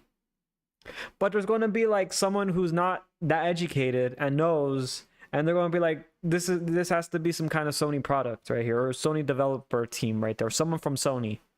That's what, like, they, you know, you can't have that shit. Like that, like, I really do not care about, like, you know, like, you know, Rev says about the gay trans, and, you know, because in all honesty, I'm okay with that stuff. It's just that if you force the stuff onto me, like, you know, you're like trying to shove it down other people's throat, that's when I'm like, hey dude, like, please stop that. But the big thing is this: you can't use that. You cannot use that. You have to use like make your own logo. Don't just be like copy and paste it and then just change it up. Like, dude, come on. Like, Sony will send you into the shadow realm, like 100%, and that's going to be their fault. I feel like people are not going to report them just for that. To be fair, I mean, they did attack supporters, you know, so I mean, I guess that might be the karma right there now when you think about it. and ACAB and all these things, but none of this was relevant to the real Game Awards because people don't care about the identity of someone who developed a game if the game is actually enjoyable. In this case, it doesn't appear that any of their beliefs or their gender ideology was leaked into the actual game itself. Well, it was that's a good. fun game as it was described, and people really resonated with it. That's why gamers chose it as Racing Game of the Year. However, this person would respond look, as long as you don't force that down, I'm okay. to this award that they won. This is how they responded. So honored to have won the coveted Anti-Woke Game Awards Best Racing Game category. As a trans woman, it's so comforting to see them prioritize diversity, equity, and inclusion. To celebrate, I'm going to have gay intercourse with my bundle of sticks, transgender dog girl. So first of all, that last part, okay, not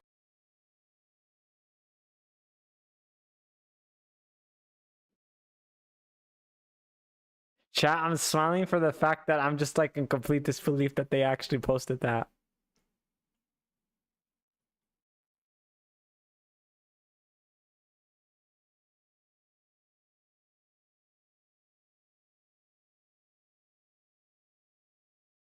Okay.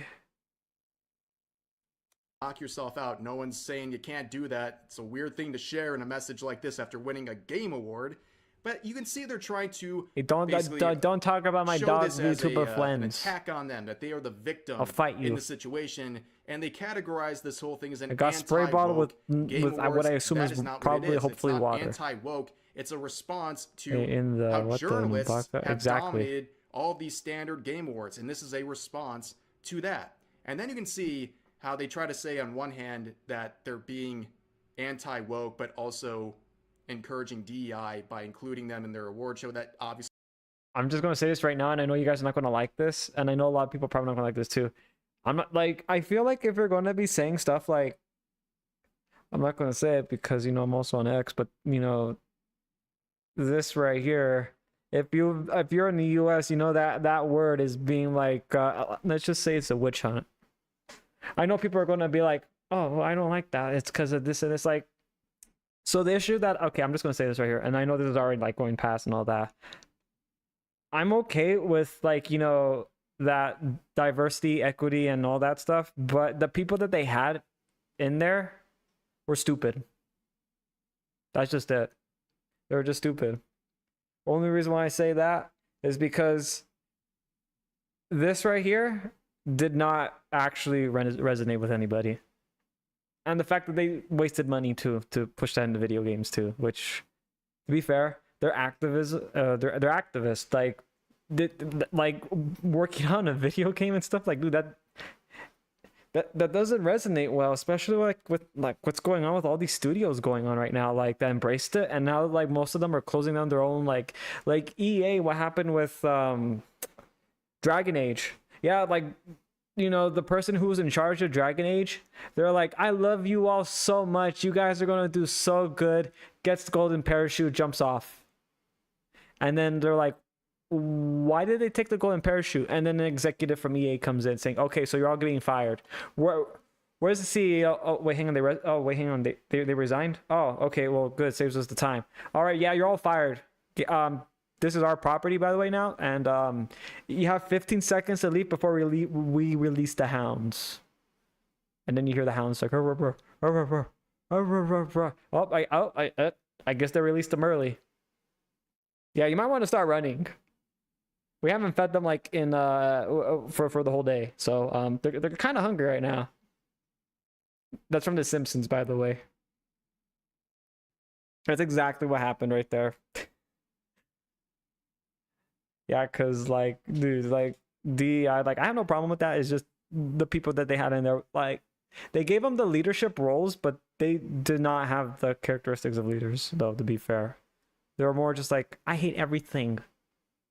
Also, I want to be right. And it's like,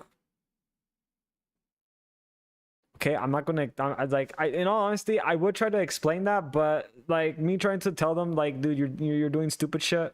Stop. It's not gonna work. We've seen how it is. Just like right here, getting upset. I won game of the real game of the years. Gets upset because they won, and then says that. It's essentially talking to a brick wall, chat, and it's not even worth like talking to a brick wall over something like this. So I don't like the DEI also. That is like they should have done other shit though with it. Just saying. But we also cannot say this right now because again it's kind of looking like it's a witch hunt right now. In all honesty. It's kind of scary. That we've gone back to, when did the witch hunt start again? Like 1600s, 1500s, 1400s? I don't remember. I know they had this thing called witch hunts. That's essentially what's going on that I'm seeing a little bit. Very shocking right there. Doesn't make but any sense. Not so What's surprised going on about how here they is a always tend very to react bizarre over like reaction stuff like to this. receiving positive responses from people now interested in this game. This That's was why I don't a like good the EI. opportunity to get They did not more know what the people fuck they were interested in your doing. game, and this is how I don't even this think they developer understand what that even responded. meant. It's very aggressive and Half the hostile time. for absolutely no reason. Like, don't bring You that can see shit to people my in the video reply games, saying, bro. Holy wow, what's the context here? Where they respond saying, don't worry, kitten.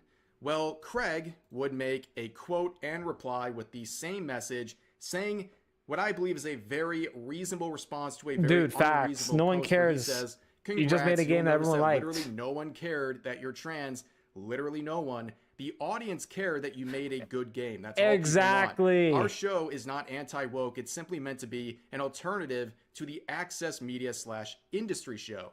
Enjoy your gay intercourse. Yeah, I think. Damn, he actually even put that at the end. Enjoy. Damn. Bro, did that one guy from the Titanic, I forgot his name. You know, with the, well, was it Leonardo? Yeah, it was Leonardo. Like he was the one that also did the thing with the Mr. Gatsby or something like that, with the fireworks and having the wine, and he's just like, you know, the cheers thing. It's exactly what he said. It was like, you know, yeah, that's exactly what I saw when it went to the end. Wow, crazy. But dude, like, it's true. Like, okay, you just made a game. Everyone liked it. No one cared about, like, you know, how you identify as. Is like, it's insane that people tend to like freak out that like what they did. They freaked out. Like, you know, I don't know why, I honestly feel like if I won Game of the Year, I'll be like, oh, cool. Or I got nominated, I'll be like, cool. I mean, that, like, the fact that you still got nominated or even won is still really good. I'm just saying. But then you get upset because you won is just like, okay.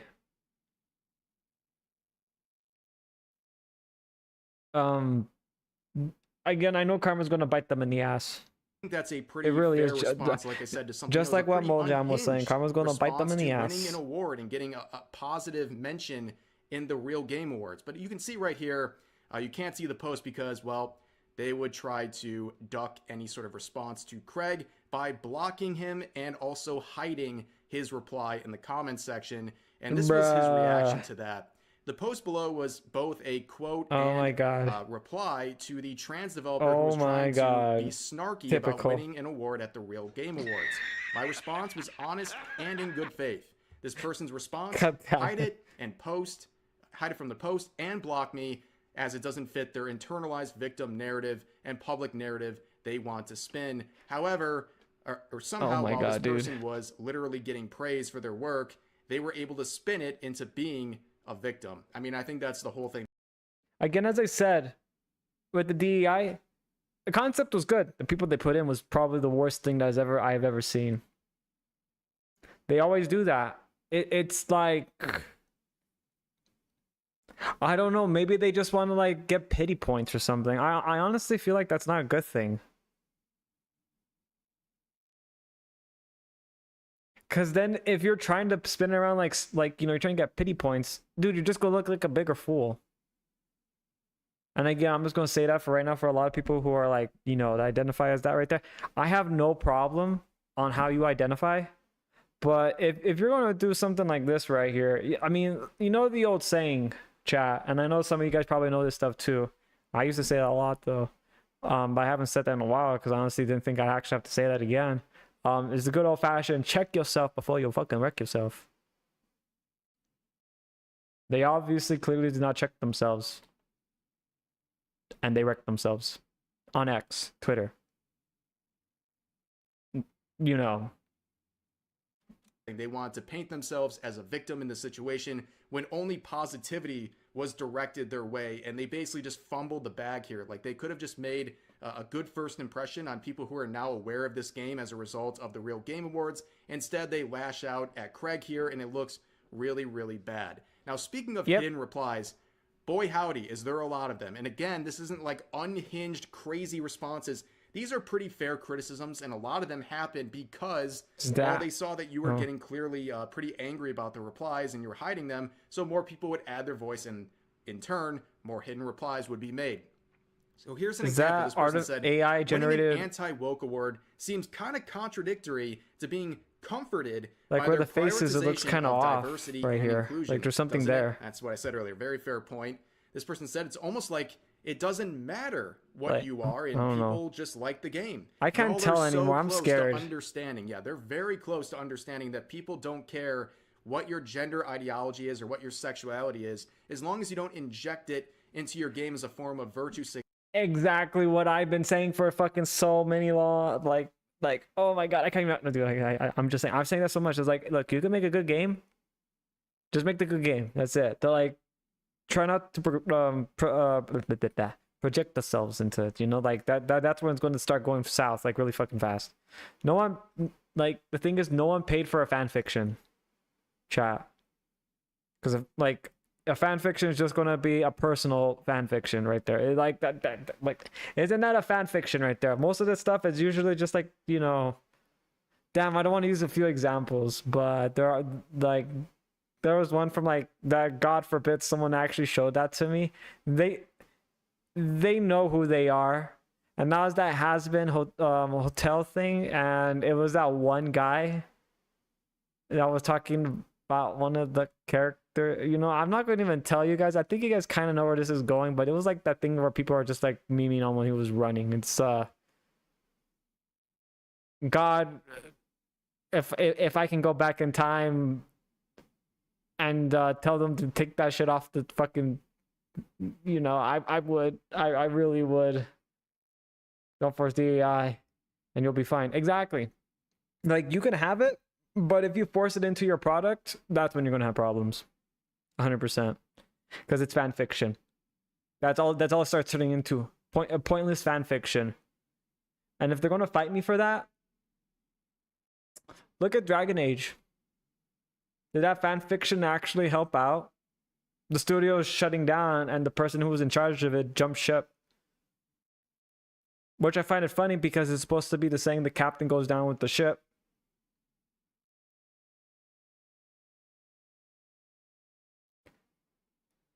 Yep. And Ubisoft's not doing too good too, and I don't need to go on to that one. Signaling. Instead, just make a good game. That's all that matters. Nobody would care about any of these things if you just made a good game and kept all of your own personal beliefs and identities out of the game. But here's another one saying the show isn't anti-woke, but congrats on being acknowledged by actual gamers and not journalists, corporate effery. Here's another one. Dude, because like what that, matters is like the game. exactly. No one like, cares you got if you are gay or noticed by trans in your gamers. That's it. personal life. Another one says it's not really anti-woke so much as anti-corporate journalism. In the game, no one cares what the dev does in their free time and in their bed. That's why so many of you don't understand why it won, apparently including the dev. And then you can see Craig's comment in the hidden replies here. But here's some more saying your game looks all right, but did you really think this was going to help your...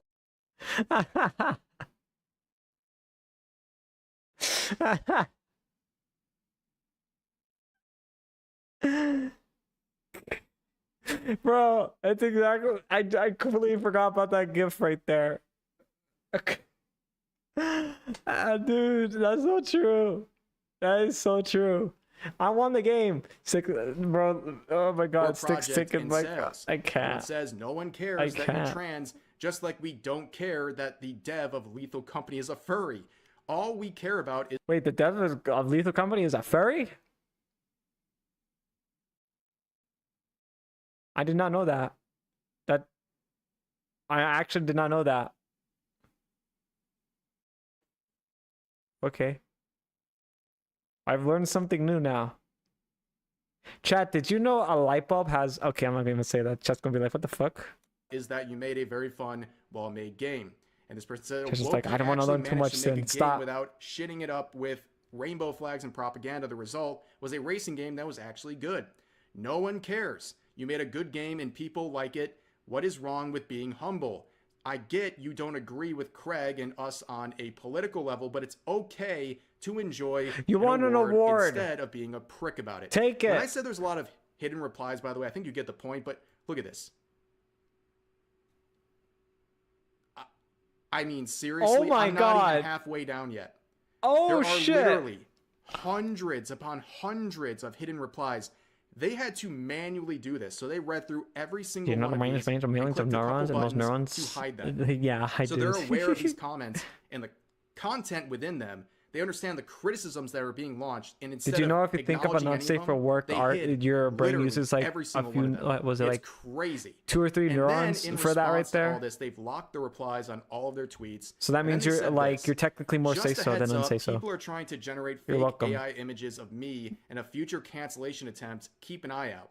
Wow, the bots, LMAO. This place sucks so bad. Why am I even here? Well, responding to that last part, I leave.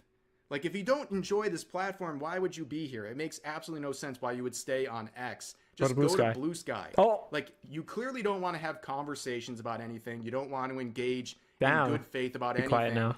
And you just want to play the eternal victim, even though people are praising you. That is the...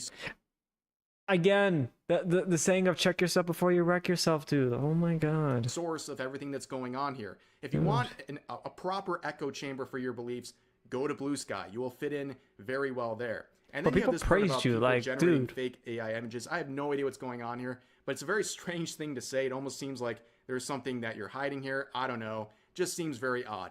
But that wasn't the only developer who was very upset about the Real Game Awards. Here is the next game that was focused on in that demonstration, Sulaco. Now, this is a first-person shooter that apparently a lot of people have a very positive view of, including Craig and the participants of the Real Game Awards. At one point during the broadcast, they did a free promotion of this game and encouraged everyone watching to go check this out on Steam. It was a very positive promotion that was not asked by them. Like, no one asked them to do this. They did this on their own volition to promote a game that they believed in. And how did the developer respond to all this? By attacking Craig and the show.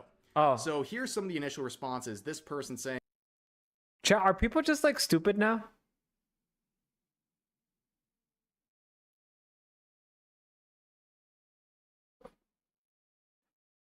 What?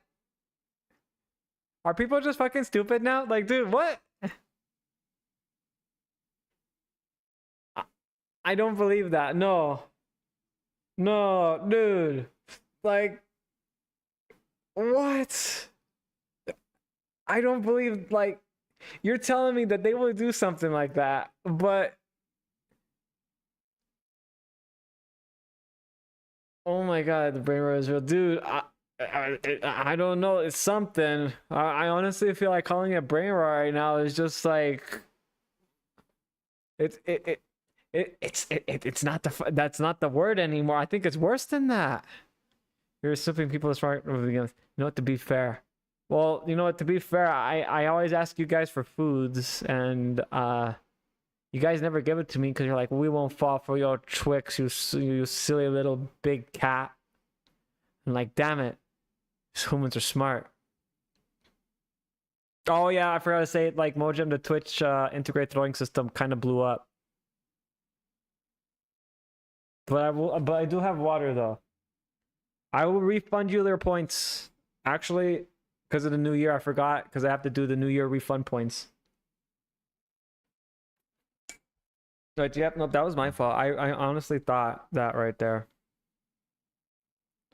I'm sorry, Mojam. I'm sorry. Why the F did Sulaco Game put an ad in that shitty ass Gamergate award show? Where the lead dev, Nextic, would say, we have nothing to do with it. Up until an hour ago, I didn't even know what it was. And then they would go to Blue Sky, because of course, and they would say all this. We paid for nothing. I do not even know about this show. The more I'm looking into this, the more I want to distance myself. I will fix that next time.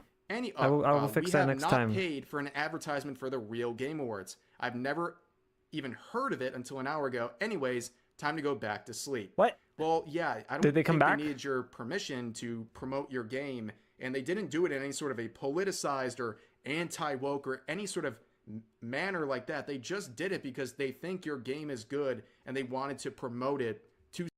Man. Imagine people liking a game.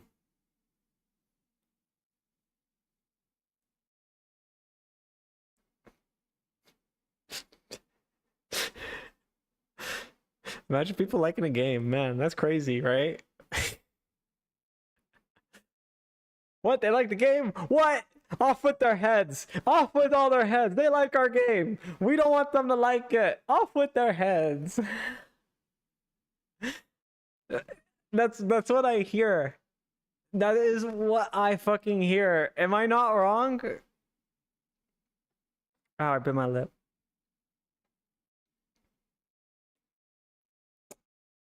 But dude, that's what I hear. They're like, imagine liking a game. What? They like the game?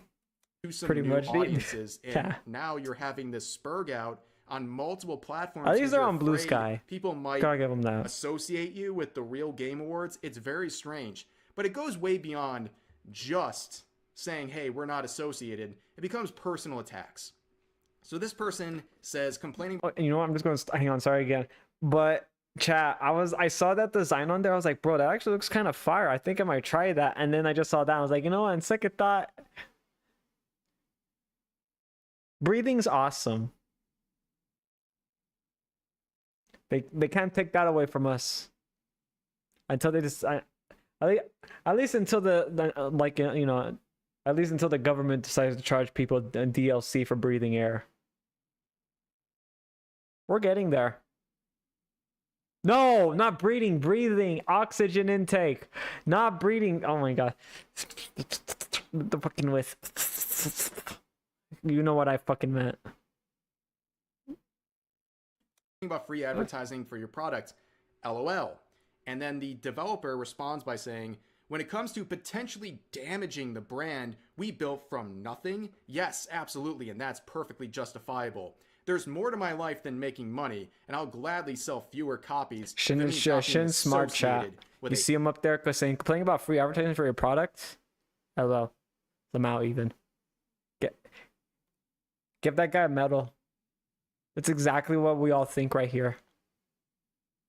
hateful individual, of course referring to Craig. Calling them Poor a Craig. hateful individual wait, with you're serious? absolutely Let me no laugh even justification harder. for it. They don't list a single reason why they're a hateful individual. Literally and how then I trying feel to right get on now. your podium here and say, well, I'm going to sell less copies and I don't care because I don't want to be associated with a meanie like Craig from the Real But, Game Awards. It sounds Hang on, I'm just gonna say in this voice right here. Brother, the copies. Why aren't you selling them? I'm gonna let chat figure in to put in what they have to put in right there.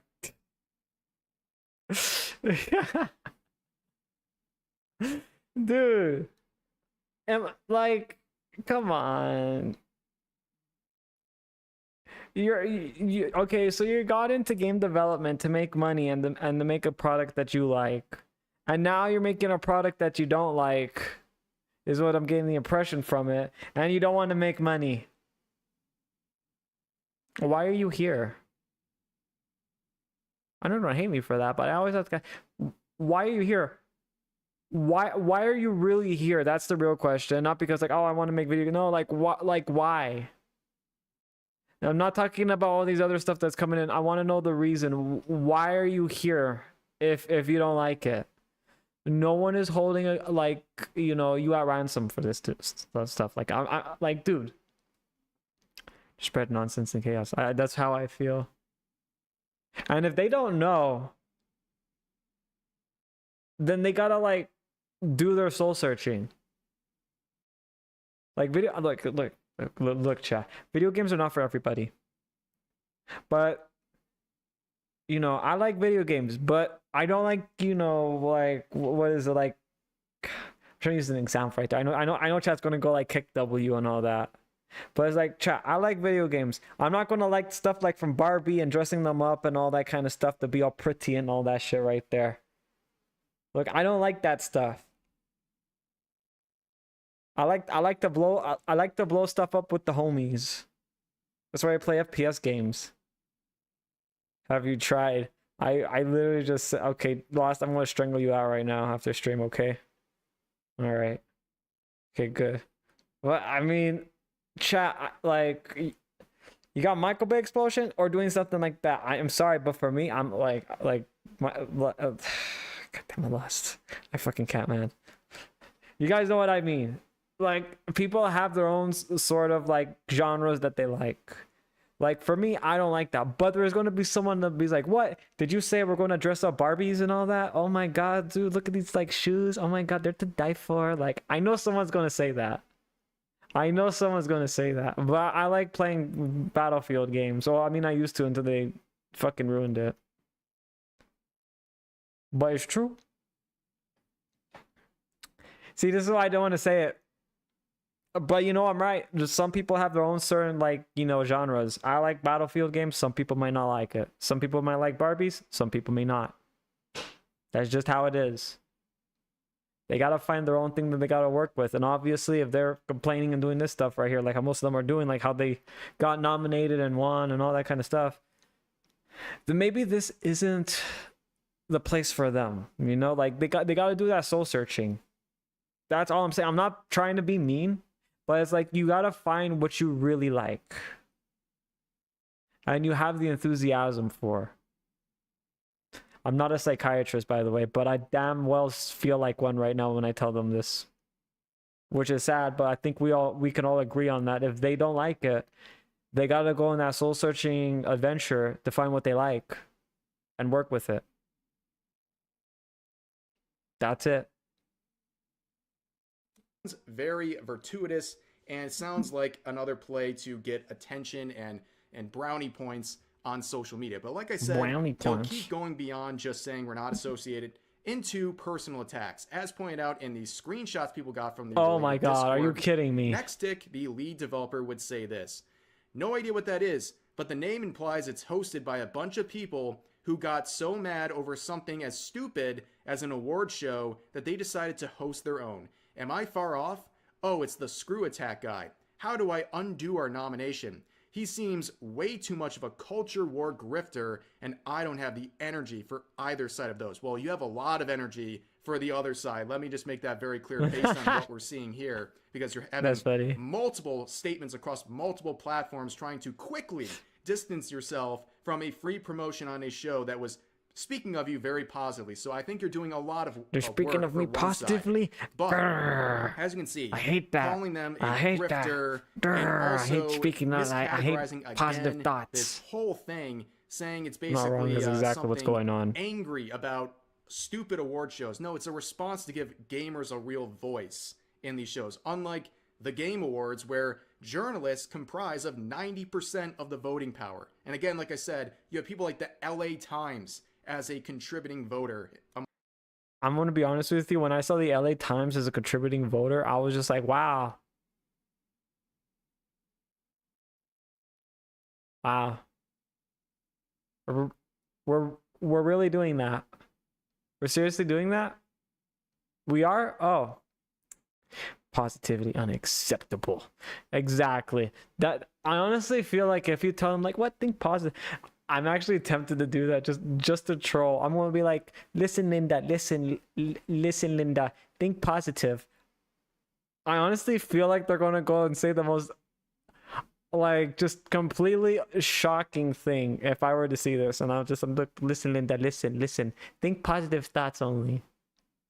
And I honestly feel like they'll attack me after I'm just like, just think positive. I'm like, and I'm just gonna be generally just like, look, I want to see, maybe they may start like, that's gonna be the social experiment right there.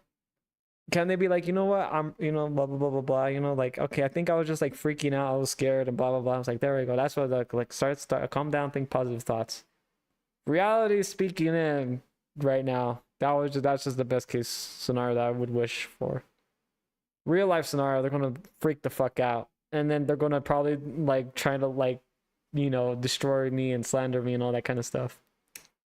I'm just gonna say this though. Chat already knows this. Chat, we all like we can all agree like a big anime titules. Yeah. Thumbs up, shaking, nodders. I think that's what we all like, right? Yeah. I know that's what I like. I know they're gonna hate me for that, but I'm just gonna say, yeah, no. Yeah, no, the big titules. Have you seen Alara's? Exactly. See, approve. Do you see Ayumi's? Approve. Did you see like, you know, like, I don't know, like, I'm trying to think, like Iron Mouse? Yeah, thumbs up. Do you see Vey? Yeah, you know, Silver Veil? Yeah. All approve. Zen? Well, Zen's stinky, but I guess we can go with that one. So yeah, no, they're all good. I don't know about the last one though, but you know, but yeah, nope, they're still good. So if they come in here saying that, it's like, yeah, no, and they're like, oh my god, you don't like big tit, you like big titty woman, and I'm like, yes. I think I've made that quite clear, haven't I? But I know they're gonna do that. I'm gonna do that as a social experiment though. I want to see, maybe they actually start being like, okay, maybe I've just freaked out, which I know that's not gonna happen. But I'm gonna say that. I'm gonna be like, listen, Linda, listen. Think positive thoughts. Among journalists, and they don't even do gaming news. It makes absolutely no sense. That's why the winners of the categories in the real Game Awards were very different than the categories of the official shows like the Game Awards, right? Well, there's more screenshots here. Next stick down here saying, I guess people go to desperate measures trying to find their relevancy again. Shame. I was a huge game trailers guy back in the day. The good people eventually reunited as easy allies, but they're also on the verge of collapse, I believe, unfortunately. So they go off here and say that basically Craig and all these people are desperate and trying to gain some sort of relevancy once again. What a... I'm thinking that's always been the case, though. Chat, I have an idea. I'm gonna get VTubers. I'm gonna pitch them an idea. They're gonna wear like we're gonna get like the best VTubers out there. We're gonna make them wear bikinis or swimsuits, and for the guys, we'll do that one thing that I know some people might like, that, you know, the very tight undie thing right there. So we'll do that, and then we'll do our own game show, or not game show, game awards. We will then look at indie developers. Spentos. Yeah, I forgot what they were called. We will do that. I wonder how many people will get pissed at that. I want to try it as a social experiment now. I'm curious. I'm curious now. I'm actually curious now. Like, I wonder what will happen. Will the VOD get deleted and probably banned? Possibly. Will it be an interesting social experiment? Absolutely.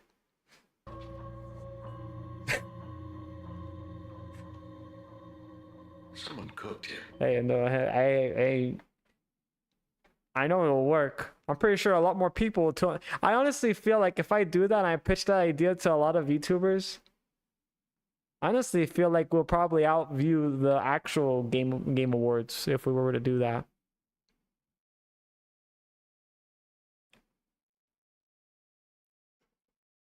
Yeah, I honestly feel like that. You get the biggest names, you're like, all right, wear this, and you're like, but this is a swimsuit.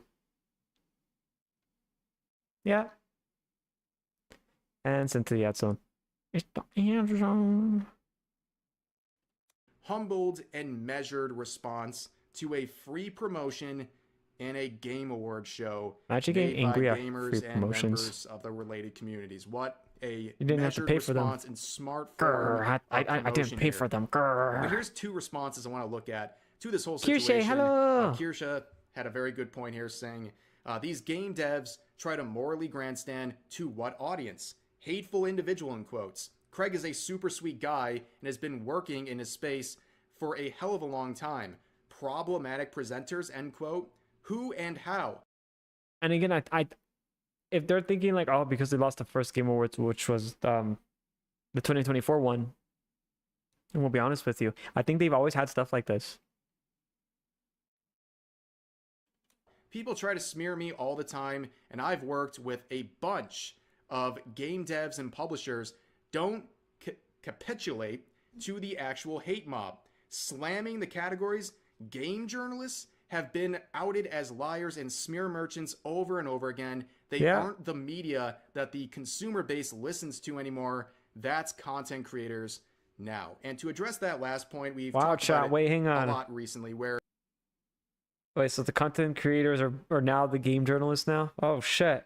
So the game journalists are just crazy people, got it. And then the newer game journalists are content creators like me and everybody. Oh, okay. Oh. You know what the saying right there, chat? From Paul Bunyan, I'm assuming. I forgot where. With great power comes big booty bitches. What, you guys thought I was gonna say the other thing? I mean, yeah, okay. I guess that counts too, but I like that verse better. I like that verse better. a lot of these journalists are Kermit very, said- very oh, angry yeah, at YouTubers. sorry, They've been Kermit. historically very angry at YouTubers who cover gaming news and controversies and stuff like that. And now, in their failure, because no one I will do wants my to best, hate-click Chaz, on their as a articles newer anymore, game journalist. They're desperately trying to pivot. And a lot of them are going to places like YouTube and Twitch, I don't and know they're what to say. quite literally trying and This blows failing up. to become content creators and YouTubers that they used to always make a personality out of hating. It's very funny to see, but as Kirsche points out, like all these labels, hateful individual, problematic, they don't actually explain why any of these things are true. And it's just that easy to point these things out and run with it without any proof because people are so desperate to dunk on people who they deem as anti-woke in a culture war. And I'm just gonna say this, like, so they're saying, oh, these people are anti-woke. Again, my brother in Christ, like, you fucking won an award. You got free promotion. You didn't have to pay a dime. Are you upset because you didn't pay for the promotion?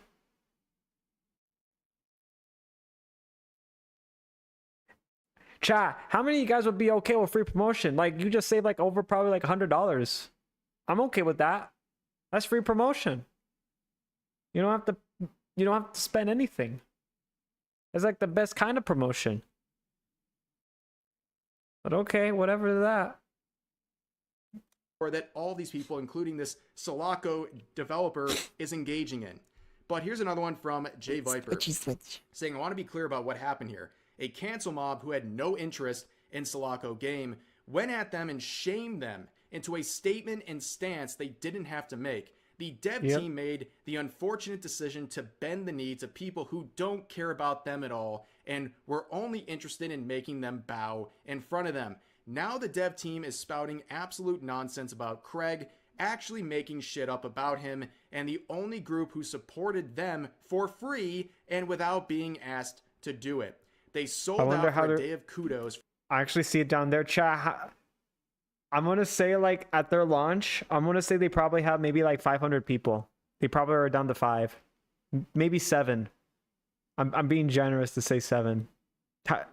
Any guesses before we see what it is? Any guesses before he starts scrolling? Before Rev starts scrolling down. Any guesses where you think the player count's at now? I'm saying 7. 1. You're saying 1. Okay.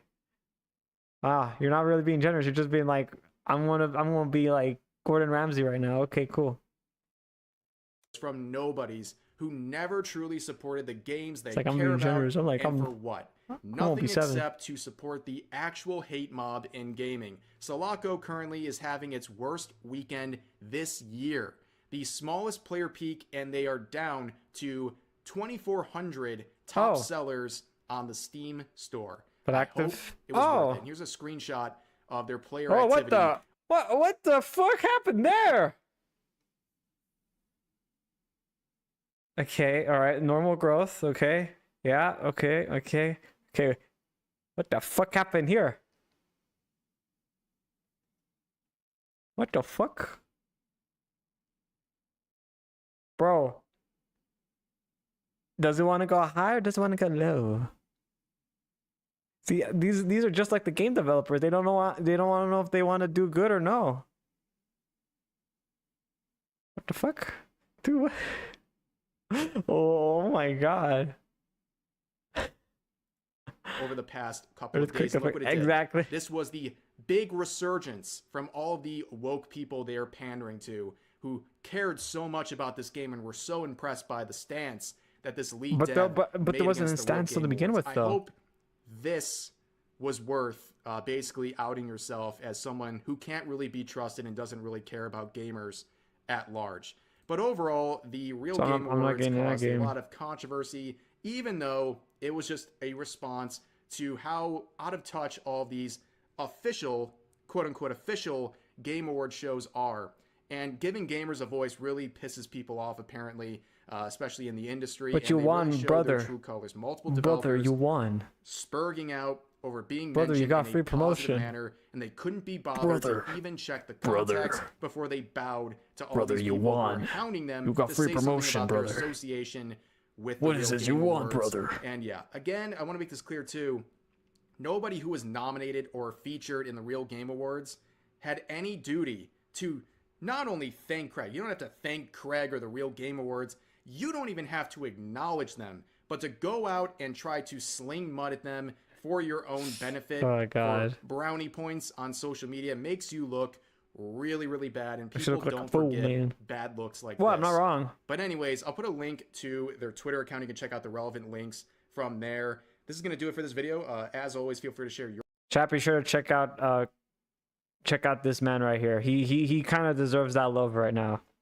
Give him some love. I'll definitely put that in the Discord later on so you guys can check it out on the real one.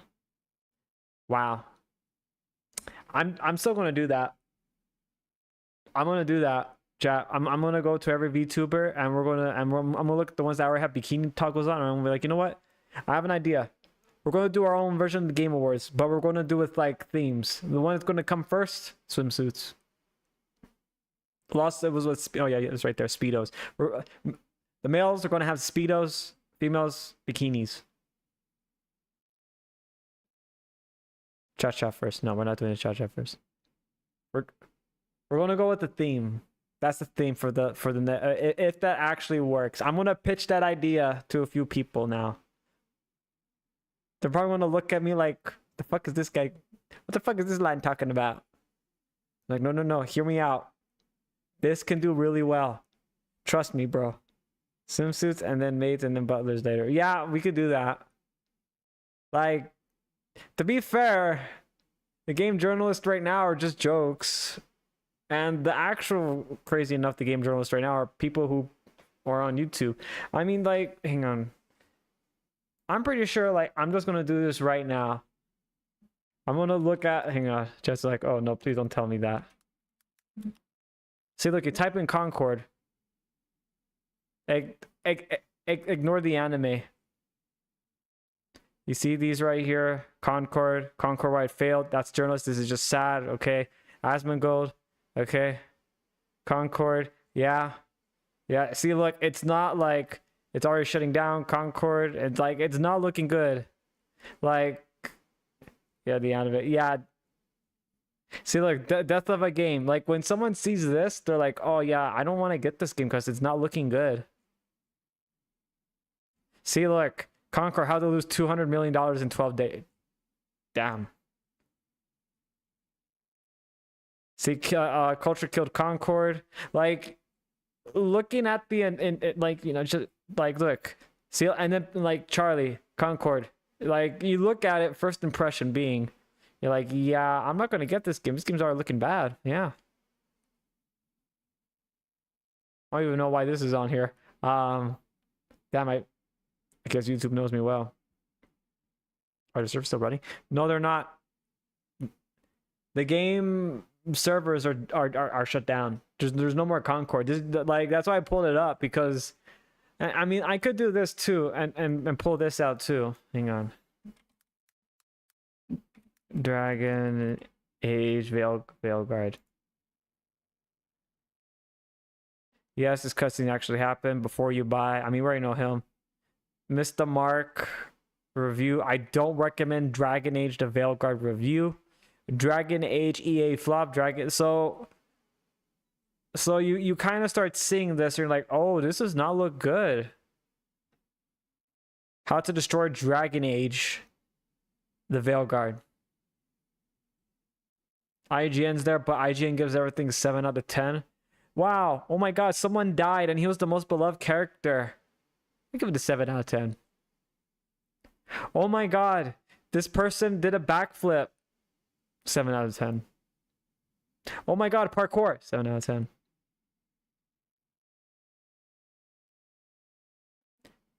Dragon Age 3 out of 10. Wow. Wow, you were generous to give it 3 points? But damn, I'm just joking. But like, you see like why the Dragon Age Veilguard's doom. I like that thumbnail from what, you know, what he did. That's a good thumbnail. That's not in the game though. But yeah, you look at this, Dragon Age is not looking good. It's not looking good. Essentially, like, and this is very crazy. The content creators have become the actual journalists. Someone's fart in Dragon Age is 5 out of 10. Yeah. That's sad though. Like, content creators like, you know, me and other people who play video games, we have essentially become the game journalists, which is not what we wanted, to be fair. It just fucking happened. Like, maybe if the game journalists actually gave a flying fuck, and yes, I'm sorry for my French right there, and I know someone's gonna say that's not French though. I mean, most streamers do. Yeah, some do. And then there's gamer ranks right here. They always do this. I'll be honest with you, like, I haven't seen them in a while, but they always put like, and this is what I like about them. They always talk about the cons and then the pros. But they don't do, oh, it's a 7 out of 10. It's a 6 out of 10. It's a 10 out of 10. They don't do that. Just to say, I personally like it. But if you're not a big fan of the genre, you know, they say that kind of neutral response right there. That's what I like.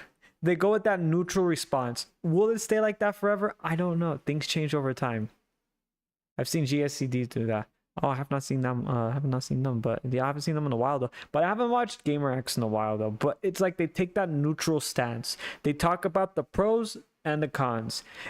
For me, when I see that is if there's more cons than pros, I'm just going to be honest with you. I'm not going to get the game. Games are $70, chat. They're pushing them to be $100 if GTA 6 is $100. Which my response to that is, man, I really hope Rockstar puts GTA 6 to $40. Because damn, those people who are really wanting a $100 GTA game base, they're going to be so devastated if GTA 6 is $40. Because I honestly feel like it should be $40 because they have shark cards from GTA 5. I know they're going to put that same system in. I know they're going to do that. I think you guys know that too. So they're going to get more money. And the fact is, it's $40. You know what that means? More people are going to want to buy it. Think, chat. If people are wanting $100, these are the same people who are trying to push that like DEI thing on you guys and killed many studios. Think about that. They want $100 for a game. They're at risk of going bankrupt. If Rockstar were to go $40, these people look like deers in like, you know, was it the deer on the headlight, you know? Because then they're going to be like, fuck, what do we do? Because now they can't raise it to $100 because now no one's going to buy it. Because then GTA is just going to win Game of the Year, and I'm pretty sure they don't want that. Which the whole point of going back to digital was the games to go down in price. You know, yeah. I'm just going to say this, though, because I know, like, a lot of games do this, and I know people are not going to like me for this, though. But, chat, I know EA does this, and I know some games do this. Why do you have to pre-order a digital game? My brother, do you think they're going to run out of digital copies?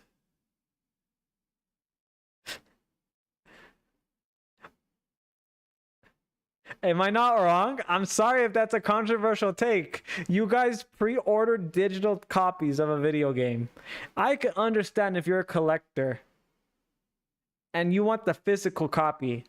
I understand that. But brother, you're pre-ordering a digital video game. You think they're going to run out? I saw that meme recently. I've always said that. I've said that for like the past year when people were like pre-ordering these digital copies and all that. I was like, dude, do you honestly think they're going to run out of digital, you know, copies of that game? And now people are like, I'm just saying, chat, if they put like a pre-order bonus in a digital copy, again, another controversial take. I know some of you guys might not like it. They put a pre-order bonus. Say like, oh, you get like a little keychain on your character that you can't even see in game. That's the pre-order bonus. You're probably going to go in the game. You're going to put the pre-order bonus on, and then you're going to see something that is probably more visible on your character on like that goes in the spot of the keychain, and it's going to look a lot more cooler. I'm not wrong. How many of you guys keep those like pre-order bonuses on your characters when you play a video game? Then just to see something looking a lot more cooler, and you're going to put that on and go for that instead. So why did you pre-order it? Unless they're giving out physical merch, then it's not worth it. Exactly. If it's physical merch, I understand for the pre-order. But if it's digital and they have a pre-order bonus and it's and something so insignificant like that, why do you bother pre-ordering it? Because you're going to replace it. If you're just going for like, you know, the pre-order bonus, you're going to replace that later on in the game. And that's just a fact. You want to know why? Because I used to be that way. And then I just had the epiphany a long time ago. And I was like, wait, why do I need to pre-order this stuff when I don't even put it on my character anymore? If you are calling bullshit on that, I mean, I'm pretty sure it's like that 1% of you guys that still do that. But how many of you guys have actually kept that stuff on? Honest to God. How many of you kept that exact same pre-order bonus on and run with it the whole time and have not changed it out at all? Because I feel like people have probably changed it out. Maybe once in a full moon, you're just like, I'm gonna put this on so people know I was the first ones here. And then you just go back and put the thing that you originally had that you grinded for back on your character. I'm not wrong. That's why I know. That's why I had that epiphany. It was like, why do I need to pre-order stuff anyway? You know, like the digital. Like if you're pre-ordering digital, again, that's the reasons why. I mean, physical. If you're going for like physical merch that comes along with the pre-order bonus, I understand that because that's like physical stuff right there. That's my controversial take on that right there. Chat's probably going to freak out for that. Pre-order? This platform doesn't understand this pre-order. Dang it. But it's true. There's like the pre-order bonuses though. Like you're not going to keep them on. You're gonna swap it out. You're not going to have it on the whole time. It's going to be gone. It's going to be redundant, bro. Next that we have on the reaction channel, and this is the gaming industry has lost their collective mind. Which, watching earlier in the reaction channel on the time when this comes out, this is on the Sunday special, which be sure to watch that. We just saw something pretty outrageous, and now they're just adding more to the flames. Now let's go. Nasty little conversation has reared its ugly head yet again, and it's that the video game industry believes that it's time for games to be $100 or more. Mark my words.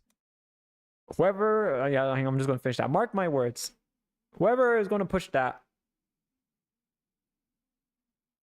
chop off their dick.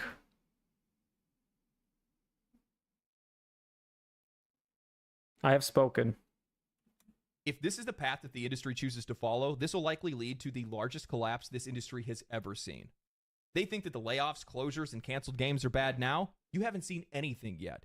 The players already have a long list of reasons as to why not to buy games today, and you want to go and add an even bigger reason to that list? Likely, for the vast majority of players, the reason that will be at the very top of their list. You know, for years now, we've heard about how they think that the video game industry bubble is going to burst because there's just been so much investor interest over the years. I hate it when people use that term. The wages have increased, the cost I don't of think they understand that term. marketing has gone up, and the long development cycles that these games are in, 7 to 10 years in some cases, is just not making these games financially. Chats, that's 7 to 10 years of the games being shipped and still having bugs and still not working, and you're just like, well, shit. I just bought a car without an engine.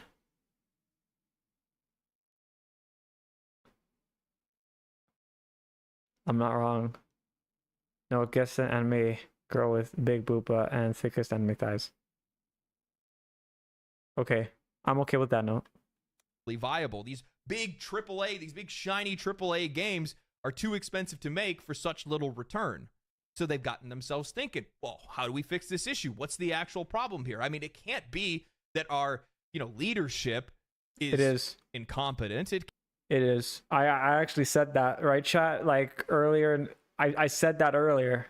I said the leadership is they're just not leadership material. That's who they put in charge.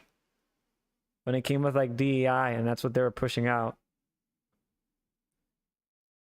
They may have the paper for it, but they don't show those traits though, because like I don't know. It's more like I don't like it. It's like no man, like I shouldn't. But it's like more like like you can't you can't pay to be a leader. Being a leader is something you learn. That's my quote right there. You can't pay to be a leader, but you can learn to be one. And that and I honestly feel like that's a fact, because that's how you learn. And these people are not leadership material. I'm sorry to say it. It can't be the slop that we've been delivering to the customers. It can't be that we've been over-investing in these projects. It has to be that the customer's not paying enough money. That has to be the solution to this. No. So today what we're going to do is we're going to listen to the industry's long list of excuses as to why we need to be paying $100 or more. We're going to watch on as journalists seal clap the industry's death march into oblivion, and we're going to talk about why I think the players aren't going to buy. I'm This not isn't going to the first buy. time we've had to have this Who's going to buy conversation. this? Back in 2023, I ain't- Capcom's president came forward at an event in Japan and explained that video game prices were far too Capcom president says game prices are too low. Zach, you're dead to me, just to let you know. low, even after the price I'm hike not up wrong. to $70, explaining that video game development costs are 100 times more expensive than they've ever been, and games haven't followed inflation like other industries. And he's not wrong. In 1990, a standard game would cost around $50, adjust for inflation. Oh my god, look, it's Pokemon, that ball game. That's 34. That wait, what the fuck? The games used to be. Damn. So that's how much games used to be, chat. $50. Wow.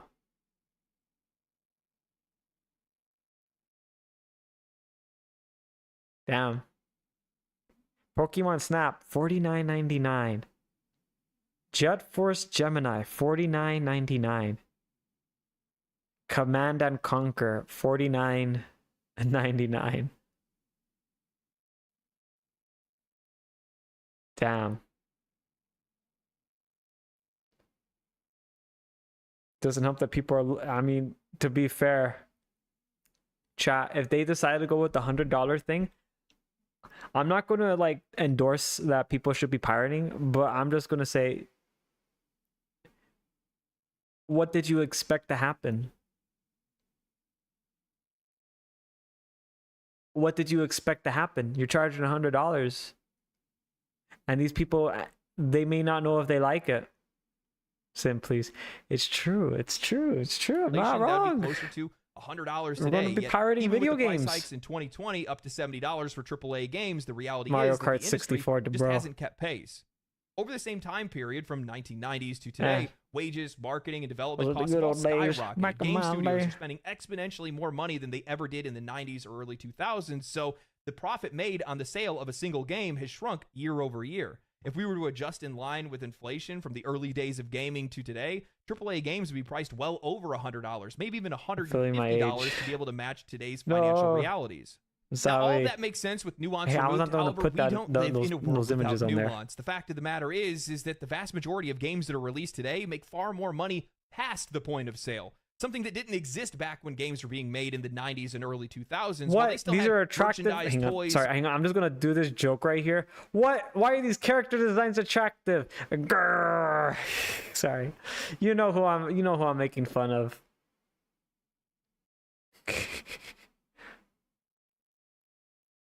Yeah. I mean, dude, look, Star-Lord looks pretty cool. Groot looks cool. Damn. and clothing and other different things that they could sell. Now today, games have DLC, loot boxes, gacha and gambling mechanics, microtransactions, expansions, collector's editions, and more. It's fun. I'm sorry, but you can't convince me that video game companies aren't making enough money today, or there aren't enough ways for them to I hate make that. money. However, games Wow, that is like, dude, that the quality on that. Wow. Okay. Damn. That is just bad. I feel like if I honestly feel like I would not give my worst enemy Assassin's Creed Shadows. I'm sorry. I would not. I mean, okay. Well, to be fair, I did joke about that, but I actually was like, like I'm talking about like the statue though, chat.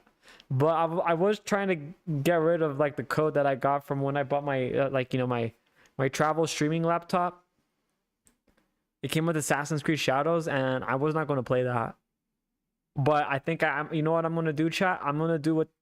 Essentially, since I guess now it's up to, like, I mean, I don't want to fucking do it, though. That's the thing. But, because I got to use the fucking code. Chat, I'm gonna try to stomach on playing Assassin's Creed Shadows. So then you guys know it's worth the buy. And I'm just going to tell you guys. So if you guys want to see me die inside, which I'm going to cry when I play, just to let you know. So you're probably going to see me like crying the whole fucking time. And those are not going to be like some developer from Ubisoft's going to come and say, oh my God, he loves the game. He's crying. Those are not going to be tears of joy. Those ain't going to be tears of joy. That's just going to be honest with you on that. but I would not give my worst enemy this figurine.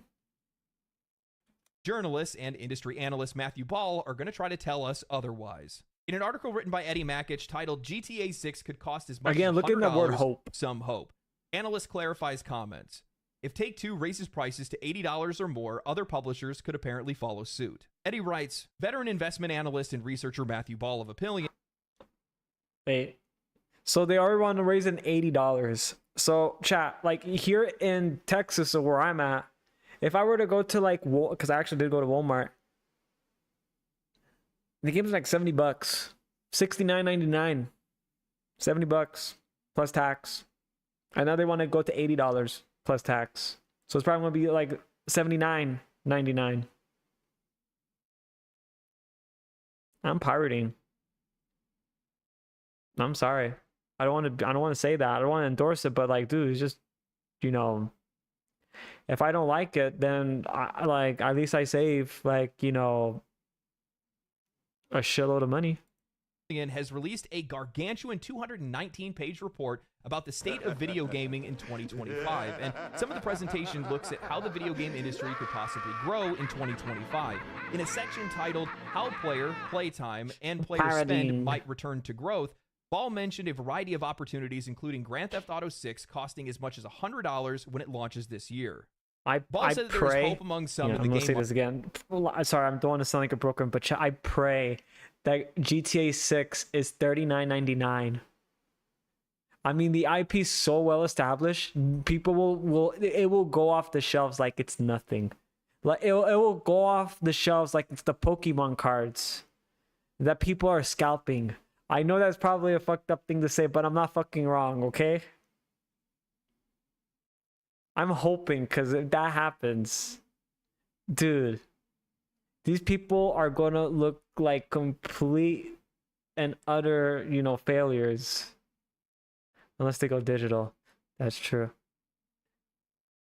That is true right there. But dude, I hope they do that, because if they do that, like $39.99. Now if they do a physical disc, like, oh, physical disc is gonna be like standard 60 something dollars, which, you know, if that's the case, then it's like, then people are gonna go digital because it's cheaper.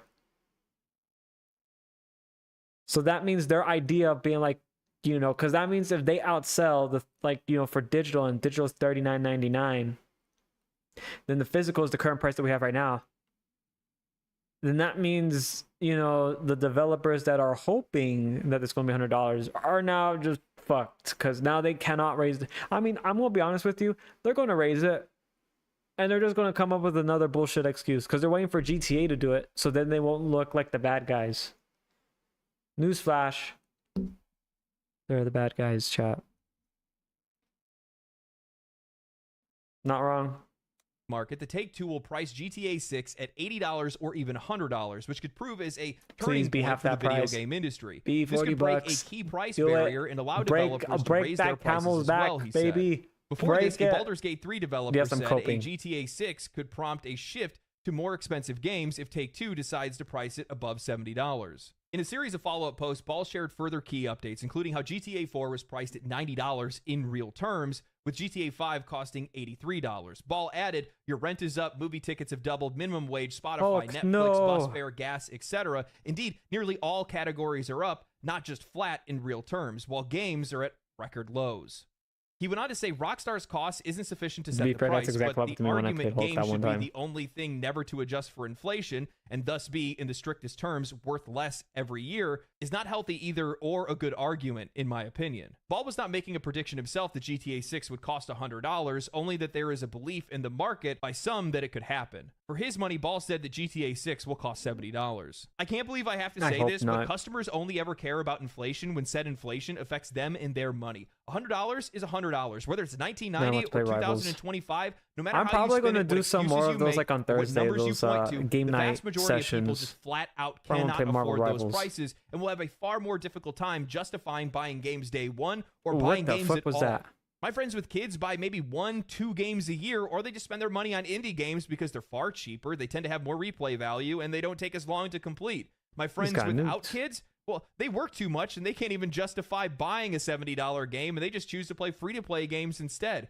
Gen Z is so maladjusted and ambivalent due to the pandemic that they can't even find work, and even if they do, That's they true. can't hold jobs for long. Heck, the vast majority of them are choosing to become NEETs out of choice. That is true. I have seen that.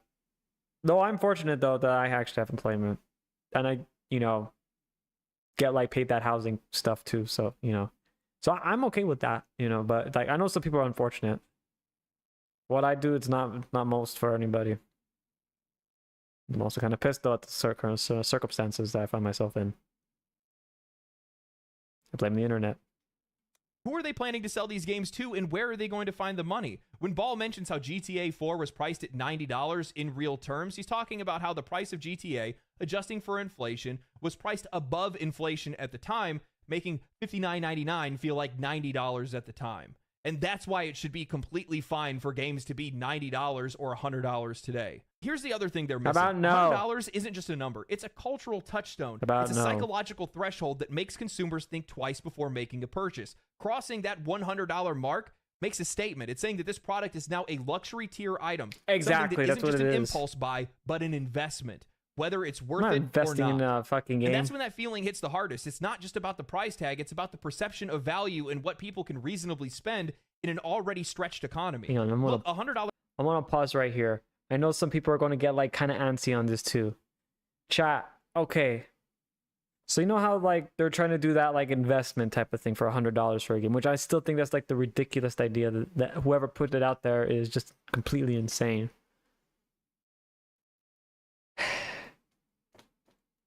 Coming in and chat knows this because I used to do a lot of those. Like I played Trials, I played Destiny 2 for a bit, but it's just like Destiny 2 is not doing at a good state right now, so I'm playing other games. I essentially was in a cryostasis pod that was marked Destiny for a while. You put down so much money because it's a live service game, they get their money back. How? And this is the thing, because I know I won't hate myself for saying this though, but everybody's doing that. Everyone's doing live service games. I cannot tell the fucking difference between one game and the other because it's essentially the same live service that they just copied from someone else and just put it into their game. And they're going to get their money back. So why charge it $100?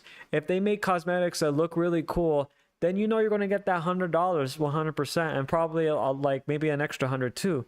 Like what Destiny did. Unfortunately, that helped fund Pete's car obsession, so that didn't fucking help. But, that's a story for another time. So I was in Destiny. When I went into that game, I remember seeing games like Battlefield, like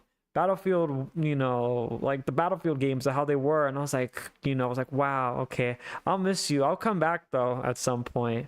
And then, like, Call of Duty, fuck you. You're literally the same. I really hope I forget about you. And then like Ubisoft games with Tom Clancy when they were still good, I was like, I'll remember you too. And then I just went into the cryostasis. I come back and I just wake up and I'm just like putting on my clothes and I'm like, wow. Takes off sunglasses. What the fuck is this piece of shit? And then immediately we try to go back into the cryopod stasis, but then the cryostasis chamber that was marked Destiny 2 had a malfunction. I could not go back, bro. Cannot abort, bro. And now I'm here. Yep. Essentially what happened. Destiny was that cryostasis pod right there. It just fucked with me right there. I was like, what the fuck happened to these games? What happened? It's like, I honestly felt like I had that, like, Avengers Endgame thing where I just came back out of thin air because a rat landed on the fucking control. I came out of that. I was like, hang on, I need to go to my neighborhood. And then you're just going over there and you're like, kid, what the fuck happened here?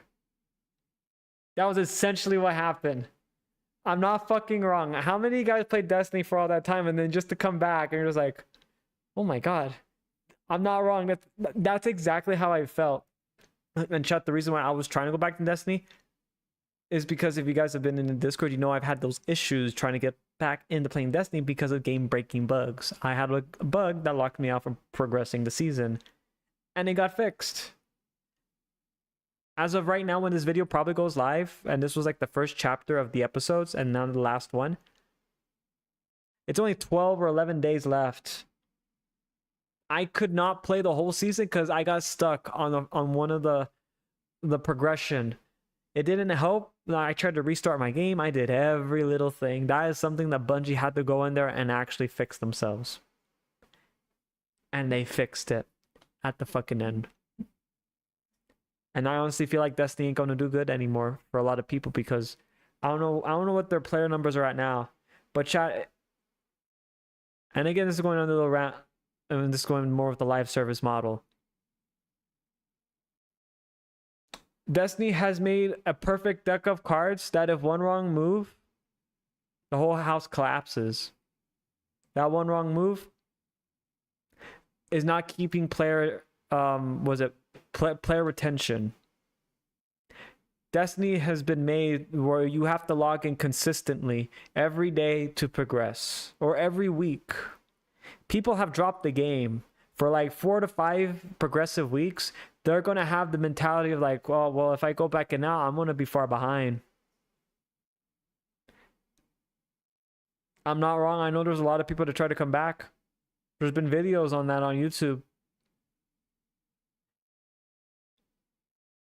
Where they are going solo in the player numbers. If people do not come back consistently for probably like 2 weeks, they are already so far behind, they're not going to want to bother to come back. And I know people are going to hate me for that. But you know I'm right.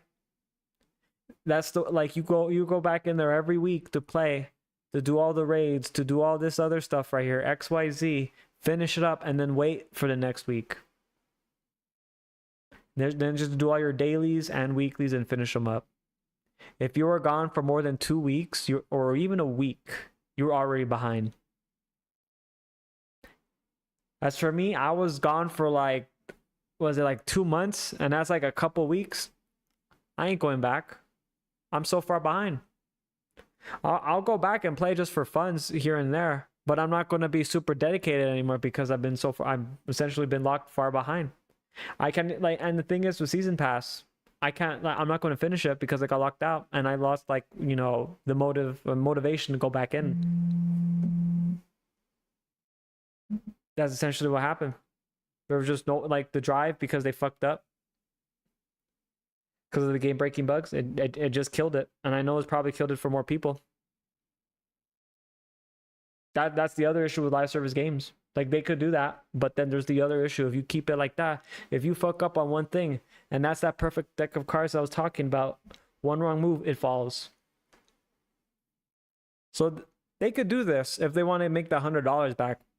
But that's my warning right there. Destiny is the perfect example that if you make a game that you have to come back in every fucking day for a whole week just to get, and just keep on doing the same thing, it's not going to work. Because if you fuck up on one thing like what they did right now, that's it. Those players are not going to come back. I haven't played Destiny for a whole solid week. So you're already behind a week. You've already missed out on a lot. But for me, I got locked out, which is unfortunate. And I can probably imagine there was other people that had the same issue too. If it got fixed now, is probably what happened. Like, I'm probably not the only one. And this is just a little rant. Purchase feels like it demands a justification. So, I can't tell you guys how many times I these people could do it. dread when I was Just know wanting that they to fuck up upgrade one from time, a that's $30 it. webcam and a $50 microphone. For many, this is going to be a breaking point. The moment where games start to feel more like an exclusive club for the people that can afford it and less like a pastime accessible to anyone who loves the medium. It's a barrier that not only reflects inflation, but also sets the tone for how the industry views its audience. One where only a select few can afford or truly engage with what the industry has to offer. I just hate how disingenuous all of this is. Ball says the prices for all things are up, and the idea that games need to stay the same price isn't fair, conveniently ignoring the fact that while the upfront price of games has remained relatively stable, the way that games are monetized has changed drastically. In-game purchases, microtransactions, season passes, battle passes, and expensive collector's editions have all become the norm. Game companies have found new, more aggressive ways to squeeze every dollar from the player far beyond the original price tag. Do they actually see us as walking money like Mr. Krabs? Or no not longer Mr. just Krabs? that. It's an actually, entry Mr. point. Krabs. To truly experience whatever the game has to offer, Was it players are often pressured into spending far grandpa more from in Gravity additional Falls? content. Customers aren't just Uncle paying more, Stan. they're paying far beyond what they originally bargained for. And that's You- what you- should be you- addressed. you know not what just parts the I'm price tag on the referencing. box.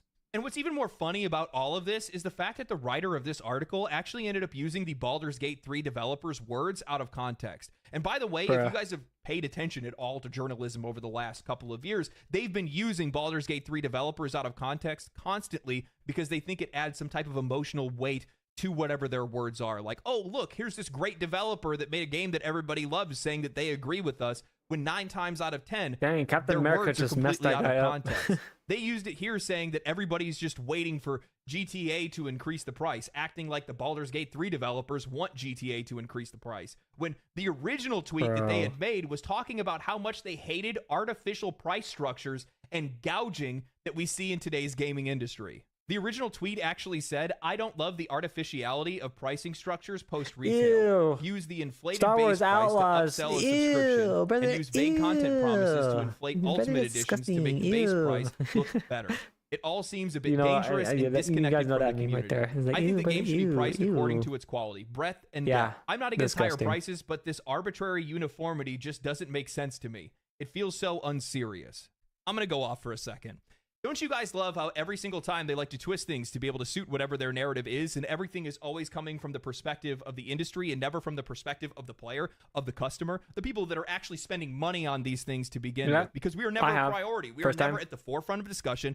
We are never at the forefront of their mind when they're making these decisions. And then they sit First back time. and they wonder why games are failing I've and been like that studios are for a whole closing. while, I don't so. know. How could that possibly happen? The prices for everything is going up. You're absolutely right. Now that I think about it, you know what hasn't gone up with inflation? The general quality and day one performance of video games. Even some of the Like a best bug. games I was that we've talking about seen the released bugs. over the last few years can't even hit a standardized level of quality. We are spending $60 to $70 on brand new day one video games that we have to sit there and hold the bag because the game's not even finished, because it's always the development. minimum viable product that's being released to us, and we have to wait for them to Exactly. finish the game for us to be able to Exactly. play it. But let me take a wild Exactly. guess and say they're probably going to try to blame the price of things on that as well.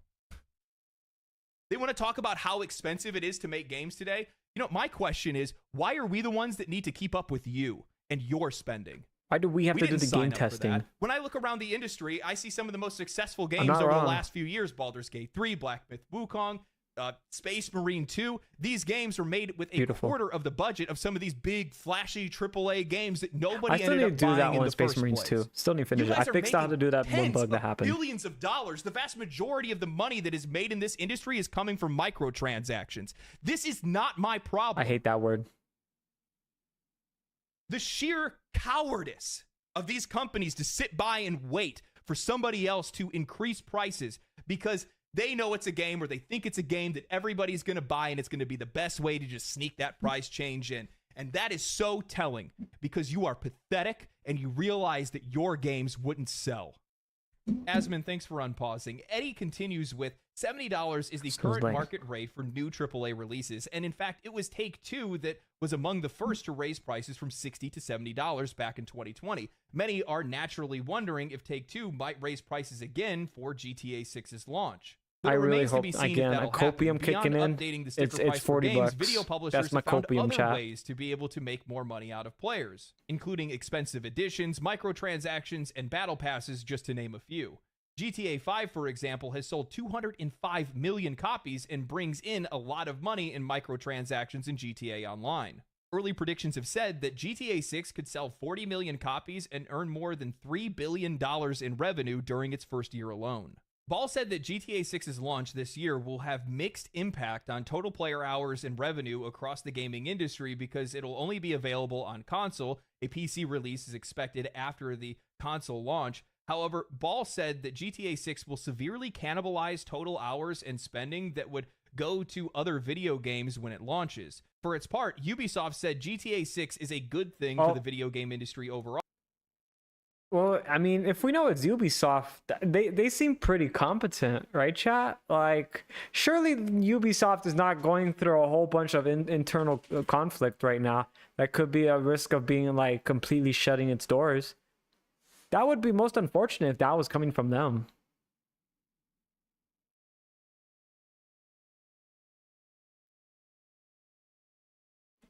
overall, because a huge game like that may help more people turn to gaming. Some of the other areas that Ball listed off as having potential for growth in 2025 included further expansions into non-core markets, user-generated content, social game services, the Nintendo Switch 2, other new handhelds and devices, AA, AAA, mobile gaming, app store regulation, new I'm game surprised they haven't. releases, generative I'm surprised they AI, haven't done like and the quad advertising. gaming yet. Make this make sense. I do not understand how GTA 6, projecting 40 million copies sold and $3 billion in revenue in its first year, is somehow a footnote in a discussion as to why other games should increase their prices to $100. They are failing to realize why GTA 5 did so well, why GTA 6 is likely to do even better, or why it could even sell for $100 in the first place. You're not even thinking about what the impact of a price increase would be on other games and other studios outside of one of the biggest video game franchises of all time. $70 is the new current market rate for AAA releases? No, I think it's the going market rate for trash. The best releases on I feel like PC over $70 the past is 2 already years have pushing been it. $60. I mean, take a minute to think about it. If game prices were $100 today, what games would have realistically come out at $100? Suicide Squad Kills the Justice League, Assassin's Creed Shadows, Skull and Bones, Star Wars Chat, there's Outlaws, one game I Dragon wanted Age to The play, Veilguard, Diablo and it's 4, actually Call of $40. Duty, The Sims, sports Again, games, trash, that's $40 generic right there. slop, and in some cases, absolute dumpster fires. And while some of them still would have reached an audience, they wouldn't have reached an audience of the same size because they would have cut off their leg to save a foot in regards to the game's price. I mean, think about what you're saying here. Even Ball mentions how GTA 6 is likely to cannibalize the sales and playtime of other games when they're released. Now imagine these morons raising their prices to $100. Good games sell well and bad games Surely don't. they, From my like, perspective, if the price you of know, games they were won't to do something increase, it's going stupid and raise the price game a to lot of players $100, out of a right? lot of games, and the entire market Oh, wait, is hang going on. to shift. Yeah, no, they Good would. games will sell well, and bad games won't sell at all, which means a minor mistake could have catastrophic consequences for some of these studios, and the gap between successes is going to become an ocean many studios cannot cross. I do not understand why the conversation isn't focused around how much money these companies are spending on games. Companies that cannot properly budget their own projects, set realistic sales projections, or even target an audience's needs properly. Ubisoft spends hundreds of millions of dollars on a busted-ass pirate ship simulator. EA invested hundreds of millions into an educational HR video disguised as Dragon Age. And we have so many more studios that are torching millions of dollars on bloated games filled with busy work and realistic eyelashes. What are we doing here? This industry is in a state of entropy where they just keep pressing forward. I'll be honest with you. I honestly don't feel like you need to spend like $50,000 on eyelashes. Am I not wrong? Why? Why would you do that? They keep spending more money, they're adding nothing to the core experience, and the customer is the one that is expected to keep up with their spending. They want to blame the failures of the industry on not making enough money, only to distract from the fact that it's their fault that people are losing their jobs, studios are closing, and sales are dwindling. I actually read through Matthew Ball's 223-page presentation, and he unwittingly proved it himself. In 2020, IDC, Google, ARC, and SMP all made projections on what they thought the industry would look like with its growth in the coming years. They viewed the pandemic boom as an accelerant, not an anomaly. Yes, these idiots thought that COVID was the future. ARC Investments forecasted that the industry would grow. Oh my god. They thought COVID was the future? Bro, COVID was like a plague. What the fuck do you mean? What the fuck, dude? Apparently that plague is coming back for a season 6 this year. Unfortunately. You know, people are not going to like that. But a lot of this stuff comes with like COVID era policies and all that kind of stuff that is just now outdated. And they think that was the future. Damn. Damn, that must suck right there. Hey, hey, that's not my money they're throwing away because I'm not buying it anymore. So that's their own money. Grow by 50% in 4 years from $200 billion to $300 billion. Meaning that investors, blindly trusting speculators, ran to invest in these companies and publishers, and in turn, those companies, flush with cash, invested heavily into their new future. Only for them to be met with the crushing reality that none of those predictions would come true outside of Amperes. So if you're going to use them for investment, they're actually probably the better bet. They don't want game prices to increase for inflation. They want game prices to increase to make up for their colossal financial hole that they've dug themselves Well, into. that's their fuck up. The pandemic led to a wave of overly just saying, optimistic projections. Popular that definitely forecasters and means. analysts predicted that gaming would experience perpetual growth, an assumption that was rooted in a brief surge during lockdowns. These predictions were reckless, overlooking the fundamental truth. Once the pandemic subsided, people had to return to the working world. Inflation would then hit hard. I think a lot of people forget just how much of an impact stimulus checks had in the US. You had people that were low income and middle class earners that were making more money through unemployment than they ever did while they were employed. This ended up leading to a lot of unrealistic and excessive spending, especially given how much time they had on their hands. How the hell could you believe that the sales and engagement gaming saw in 2020 and 2021 would stay the same? Then I found out just how delusional they are when I came across the slide that was talking about the shortfall of spending and how players were spending less money and how there were less hours that were spent in games and how that led to an unprecedented number of commercial disappointments and flops. Forspoken, Skull and Bones, Concord, Halo Infinite, Redfall, Star Wars Outlaws. Wow, these are the games that... Well, I mean, no introduction is needed, to be fair. I knew this game existed, that Marvel's Avengers, which looked pretty mid at best. Guardians of the Galaxy, it looked also mid. Halo Infinite didn't have an Xbox, but even though I saw how it looked kind of... It looked bad. I'm just gonna say that. It looked bad. Apex Legends Mobile. I'm gonna skip that one. Callisto Protocol. I didn't even... Okay, well, I never heard of that game. Suicide... Okay, this one I heard. This one is a waste of time. Concord. A Housefly outlived them. Hi-Fi Rush.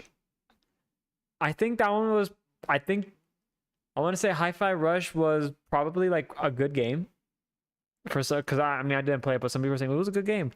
Unfortunately, the studio got shut down because it was, you know, I guess for fucking reasons, I don't know. There's probably like a lot of lore for that right there, but you know, but I know that one was the studio did put something really good, but then they were like, oh no, it's good anyway, shut it down. Star Wars Outlaws, mid, not worth it. Gundam Evolutions, kind of eh. New Tales from the Borderlands, from what I've heard, it's kind of meh. I never heard of this game. Skull and Bones, I heard of it, but I didn't know when it came out, and then I found out when it actually came out. I was like, oh wait, it actually came out. Oh shit. Did not care. Because, you know, Ubisoft, again, is that, I mean, most of them are Ubisoft. Ubisoft has the mentality of like, oh, you don't own your own games. Multiverses, I actually didn't know that was a thing. Also, I don't like the way how that looks. Gotham Knights, pretty mid. Forspoken, I'm good. That one I already know of. And Battlefield Mobile, no. Did they actually do a Battlefield Mobile? Oh, okay. Well, I just threw up in my mouth a little bit right there. Avatar. These games didn't fail because of some That's esoteric gross, lack chat. in spending. It's because these games sucked. Now, after I saw this, it got me thinking. I'll admit that I was taken aback when I saw just how much the industry had receded after 2020. I had expected a decline, sure, but not to that extent. It took me a while to process it, so I started comparing some of the numbers with some of the other charts in the presentation, and then I stumbled upon something eye-opening. For a while now, I've had this ongoing theory in my mind that the so-called silent majority, those unengaged, uneducated masses that the industry often I'm not points uneducated, to, doesn't I'm just actually stupid. exist in the way they think they do. Wait.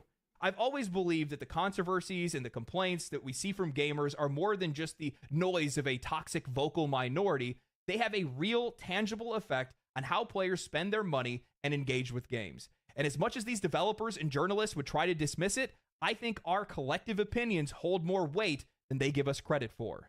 The slide in the presentation that caught my eye was the one that showed that while US GDP and world GDP were on the rise, indicating that global overall spending was up, player spending dropped 13% from 2021 to Someone's going to pay 2024. $70 for a broken That's ass a pretty piece of game. significant dip.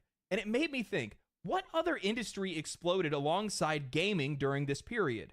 Social media. And guess what? Social media didn't take the same dive that gaming did.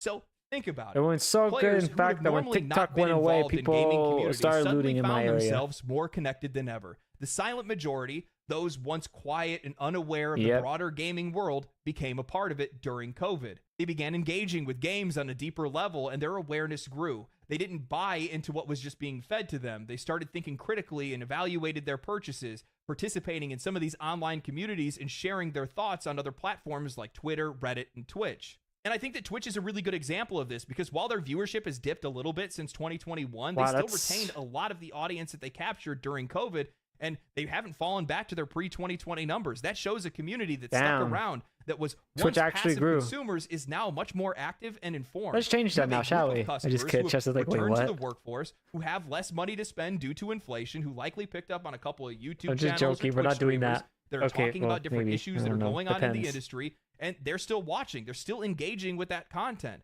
This isn't just a trend. It's a fundamental change in how we as consumers, as customers, as players engage with this industry. We're not just the ones buying games anymore. We are shaping the conversations around them. We are shaping what their sales look like at the end of the day. We're making money, chat. We're making journalists are starting to realize this, even if they're reluctant to admit it. The players really are the ones with all the power. When you look at the growth of social media and you see how many people are connected to it, it's at a point where it's oversaturation. We're still seeing the same levels of engagement during the lockdown days. That they're still the same. A lot of the channels probably have seen even more growth since then. I would guarantee if I went out and I started polling some of the people that blew up or got big or anything like that during COVID, they probably still retained a lot of their audience, except for some of those Minecraft guys. But that's a completely different story. They did that to themselves for the most part. But I think what the industry doesn't realize, or maybe they just don't want to realize it, that's probably really what it is that players are still engaged in all these discussions. All the views are still coming in on videos, all the tweets and all the Reddit stuff is still getting updates and all that good stuff. People are talking about the industry, but they're not buying the games and they're not playing the games. So what does that mean? That means that they're out there involved in these communities and they're avoiding games. You cannot tell me. I mean, again, $70 for a game. Who's going to pay for that? Like, especially now it's going to get to 100. People waited for reviews. They felt I ain't going to pay $100 for a video game, and they avoided the game. And as such, the game failed. In most cases, a game with that name, a game that has that much cultural weight, Dragon Age, should have sold regardless. It still should have did really well, but it didn't. And why is it? Well, it's because people are and then the person in charge of it jumped ship, keeping up on previews and stuff like that. They're going off of the vibe before they actually go to buy, and as such, they're avoiding stuff that they don't think is worth their money. Again, $70. One thing that the analysts and the journalists aren't talking about is why GTA could sell for $100. The reason why is it's because it's a cultural phenomenon. It has been a cultural phenomenon. It's a massive game, and the thing is that there's a lot of players that are out there that have overhyped the game in a lot of cases, but it's one of the most anticipated releases in forever, it feels like. And some people are confident the game is going to deliver, but I think a lot of people are going to buy it even if it doesn't, because they're just going to do it. Yeah. Simple as that. And there's a level of confidence there, consumer confidence, that I don't think exists anywhere else in the industry right now. Maybe there's a couple of studios that are out there that people are like, for sure, I'll buy one of their games. FromSoft is like that for a lot of people. Larian's now really can't name a few studios as well. I'm sure that people the ones right now is Rockstar or Saber or whatever it might be. But outside of that, the vast majority of games, most people are relatively that might be the only one. About. I mean, there's not a lot of studios. Anytime any game comes out, I'm pretty nervous because I'm like, I don't know if it's going to work day one. I don't know if it's going to be worth my money. I don't know if they're going to deliver on all the promises, even with the gameplay trailers and stuff like that. That's actually true. We've had games in the past that have showed us gameplay trailers and the game didn't play anything like it. Yeah. First time. Sure, you're going to have some people that are out there that are going to be Ubisoft buyers. Ubisoft did that for all their games. We'll just go and pick up Grand Theft Auto. We're calling them out for that shit. The same thing will happen for like sports games and stuff like that too. But I'm just going to be honest with you. There's just a lot of people that are out there that can't afford $100 video games. And again, this isn't a shot at people being like, oh, look at this broke boy or anything like that. Dude, I get it. But I think we get the idea though, chat. Again, it's like with the prices of everything going up, you would think, oh, well, maybe we should lower down those prices right there. That's what I'm kind of hoping if, Rockstar releases GTA 6, it's like $39.99. Because one, that'll be a huge shakeup. And that shows like they're very confident that they know they're going to get their money back with like, you know, shark cards and all that. I know I might do something like that. And it's like, there you go. You got the money. You got it back. There you go. That's it. But if they go with the $100, you know, like how it is luxury, no one's gonna buy that. I'm not gonna buy that. People are gonna go with pirating. I'm not endorsing you guys as, hey, you know, pirate these video games, but it's like the mentality is these people are just, they do not know what's going on. And the thing is with people like, you know, at the bottom, like, you know, the players to play these video games, it's like, okay, do I want to spend $100 on food and, you know, the utilities and all that stuff, or get a fucking game? I honestly feel like that should not be like the pick or choose right there. Have electricity for one day, or a video game, you know, like, it's just insane. Like, I honestly feel like they shouldn't have that, because if they're gonna make video games $100, dude, it's like, again, that's like either $100 game you're going to be playing and you're not going to like it, and you're going to basically be the beta tester because they don't have testers to check these bugs and all this kind of stuff going out. That's up to us to find that. And I honestly feel like that's not fucking right. That's why I always say that saying right there, where it's like, oh, you bought a car without an engine. Wow. I know, again, real life, people buy a car, they're going to want the fucking engine. And now for the last reaction video, we got Osmond Gold has the video of Assassin's Creed Shadows, and he says it's not looking good. That face right there, chat, that Osmond Gold has, that instills confidence in this game. Yeah, it's fucked. Yeah, I got a chance to play Assassin's Creed Shadows. This is a game that, well, let's just say there's been a little bit of controversy about it. He played 4 hours. So and there's he a has lot some riding on concerns. Assassin's Creed Shadows right Oh, now. look at You've been that. keeping Like the up with entire company. Ubisoft. A You know that building. the company is in a lot of trouble. Yeah. A bunch of their projects got delayed. We've got situations like the layoffs and the studio shutdowns. Their Oh wow, major backflip. releases Wow, not that's meeting sales so expectations. original. They Wow. are Yes. hoping that Assassin's Creed Shadows will kind of bring them back This from needs to be a blowout. the rut. So I was very curious to play the title. Bro, I for was able to get 4 for hours. the Wanna amount hear of another money. game that got Oh, delayed actually, hang because on, of I the got this game for quality, free. and they Fuck, had to take everybody. extra time to make sure that it was good before I'm it was willing to released. critique the fuck out of it, chat. Suicide Squad killed the Justice League. I will say positives and then a lot of hands-on probably with it, negatives, which is why I and probably in not this like it. video, I'll be sharing my thoughts. Yeah. I do think that this game is gonna sell relatively well. 4 to Assassin's 6 Creed million. usually That's tends my to sell bet. well, and with the Japan setting, this is definitely How many bets do you think this game's going to sell like really well, and it's going to fly off the shelves, and then they're going to be like, we saved the studio? I don't. a game that's gaining a lot of traction. Mm-hmm. Now, whether I think this like, nope, game will be nope. the one I think that chat's pushes like, yeah, Assassin's no, Creed no. to the next level, that will break away from Ubisoft. Man, that's Awesome. funny. I'm just looking at the Like, stairs. everyone's just like, yeah, no. Yeah, stairs are pretty As good. far as their game design is concerned, that I'm not quite sure of. Yeah. Within my 4 hours, I will say that like the landscape looks really nice. That's the one pro I see. The UI, I'm looking at it right here. I think it could use more improvement. I'm not wrong, right? Like, I don't know. I honestly feel like this UI could use more improvement to fit more with the theme. Like, they could have done that. That's how I see I will that. say that I'm not fully convinced that this is gonna win over those who have felt that Assassin's Creed has Like, gone I'm kind of just saying the stale. UI could have used It's a little bit gonna more of come an down to improvement. whether there is still that sense of an overabundance of content that feels It was over insubstantial, for that them a doesn't year feel ago. Wow. handcrafted. A lot of that copy and pasted That's- stuff. Yeah. For me, it was that over when they said Ubisoft you don't open own your world games. tend to have. As far Well, as that's like, a problem that a lot I think of that games mentality have kind now, of killed it for a is lot they of people. introduce too much scope into the game, and they don't give you a very... Like, it's better to give somebody a narrow slice of a really good type of content rather than trying to get them to accept, you know, some, like, everything game, basically. the story and Opening narrative chests, are concerned, filling nothing up a shown bar. in this demo really grabbed me. Yeah. In some part to do with just how stiff. Oh, you could some choose of your own the choices. Animations look during cutscenes. Do they The actually have an presentation is impact? just- when I look at what, say, like Ghost of Tsushima did, I don't want to say that, but I'm actually like thinking, no, I don't want to say that. I'm not gonna. You know what? I'm just gonna put that in chat. You know, like in Dragon Age, you know they have those options for the cups hitting each other. Like they kind of forced it on you, and you're like, what? Yeah, I honestly feel like they might, you know, there might be that, and then it's gonna be like not good. So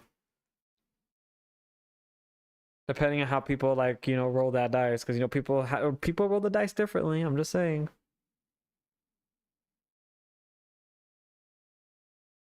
But you know, I don't want to say it too soon, but I don't know. I'm just like thinking like I don't know. I just got that Vietnam flashback right there. Yeah. in comparison, Might be this just like feels a overthinking bit it. of a step down. God, but I hope maybe I'm the narrative overthinking will it. hook me as the rest of the game goes along. But so far, Let's get this straight. So you don't like the way the characters look, you don't like the graphics, you think the combat's probably mediocre, the game's mired in controversy, but somehow the storyline is going to be what's good.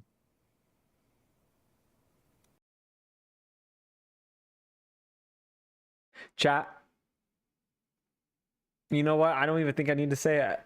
I honestly don't feel like we need to say it. I think you know. I think everybody knows they need to make laws that just protects the consumer. You know, I want to say they had some protection, but I think like because of COVID, I think they threw that protection out the fucking window. Maybe if there wasn't, because I actually don't remember, like I don't know. I want to say there's probably, I think there are some consumer protection laws in place in the US, but I think because of COVID, I think that shit got thrown out the window and people forgot about it. But if not, yeah, no, they like laws, like you said, they got to do something on that.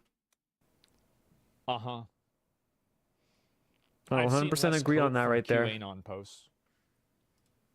I just didn't have that narrative hook, which for me is an important part of any campaign-driven single-player experience. be And honest. there's just a bit of awkwardness to some of the dialogue and the writing sucks. that don't lend themselves to natural feeling conversations, that don't allow me to feel fully immersed. People that make games that focus on superficial, meaningless things like representation or whatever, these are not people who care about crafting a good story, and they don't care about crafting an experience that's meaningful. That They is don't care true. about telling a good story. They care about telling their story. Fan fiction. So everything that these people are going to make is going to be garbage. Again, fan fiction. That's it. It's going to be garbage. Like, I can almost guarantee you the story will probably be one of the worst parts of this game. And everything. I'm just gonna say this again, chat. When I put that code in and I get access to the game, because I unfortunately were gifted that when I got my MSI laptop. Please come in. I'm gonna be crying. I need help with friends and chat. Like, please. I don't think my mental sanity can like deal with that. And if I go over playing, if I call it quits halfway and then I start playing like, you know, Ghost of Tsushima and not say anything on it, I think you know what, if it's worth the buy or not. I'm not wrong. Everything that's going on. And based on what this gameplay session presented, I'll be honest with you, neither of the protagonists are particularly interesting. They don't have any like personality quirks that stand out. They don't have any like awesome chemistry that make their interactions compelling. Nothing in these initial hours showed. I'm probably gonna do that meme though if it's bad though, of that one guy like in the field with all the zoom going in when he has a gun on his head, like just like pointing at it. He's like, I could have done ah. that Cyberpunk with Jackie at the beginning. That's probably gonna be me if I don't still like it. remember that. That shit went well. Like it's. I think there's a lot of people that'll be doing It's just that. like this is like comparing the Olympics to some fat dude laying on a bed. I mean, you're not even going anywhere. It's embarrassing. Damn. Asmund goal. We call him Big Bag now. In terms of gameplay, Yasuke and Naoe. Oh, they do have feel auto aiming. quite Oh, different. cool. Yasuke definitely feels like that bulldozer, the hammer, if you will, who will trounce through enemies in combat scenarios. Naoe is definitely more about agility, about being stealthy. If Yasuke is the hammer, then Naoe would be the scalpel. She can still hold her No, own. I'm just gonna say this right here. I am surprised they put blood in this video game.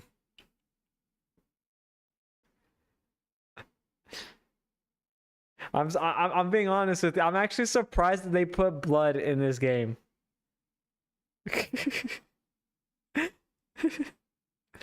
In God damn combat, it. you'll just have an easier This is time sad with that I think Yasuke, that. who has those powerhouse moves and active skills to be able to trounce enemies.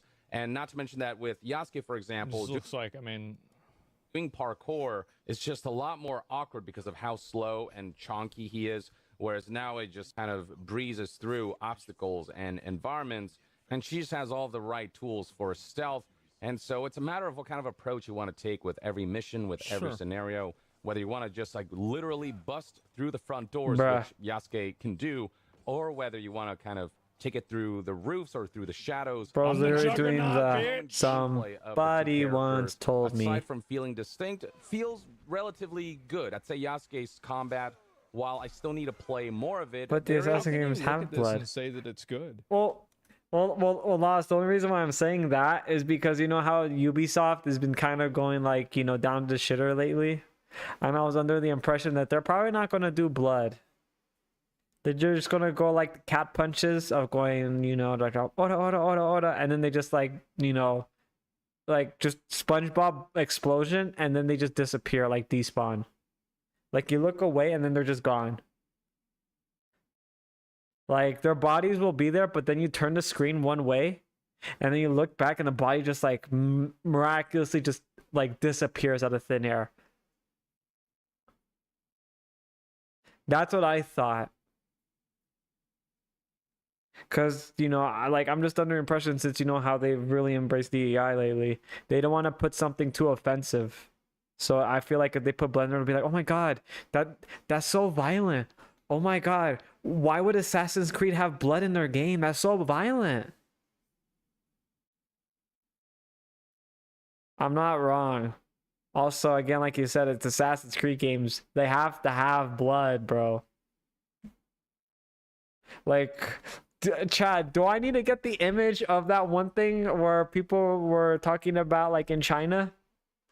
Where it's like, oh my god, this one scene where this person was like stabbing this one guy and then all the blood went out over her. They changed the blood in that one room. It was like a guy and a girl. They were like trying to fight, and then like, okay, they just stab each other. They changed the blood out because it looked bad, and they changed the red to white, and it looked like that didn't make it better. That didn't make it better. It like, oh my god, it looked like something like kinky and freaky happened over there. You're just like, what the fuck? Just like context, you just walk in and like, so Timmy, what you watching right there? Oh, I'm watching this scene right here. There's violence going on. Oh, okay. Oh, what is it? Oh, Timmy, we're taking you to the doctor.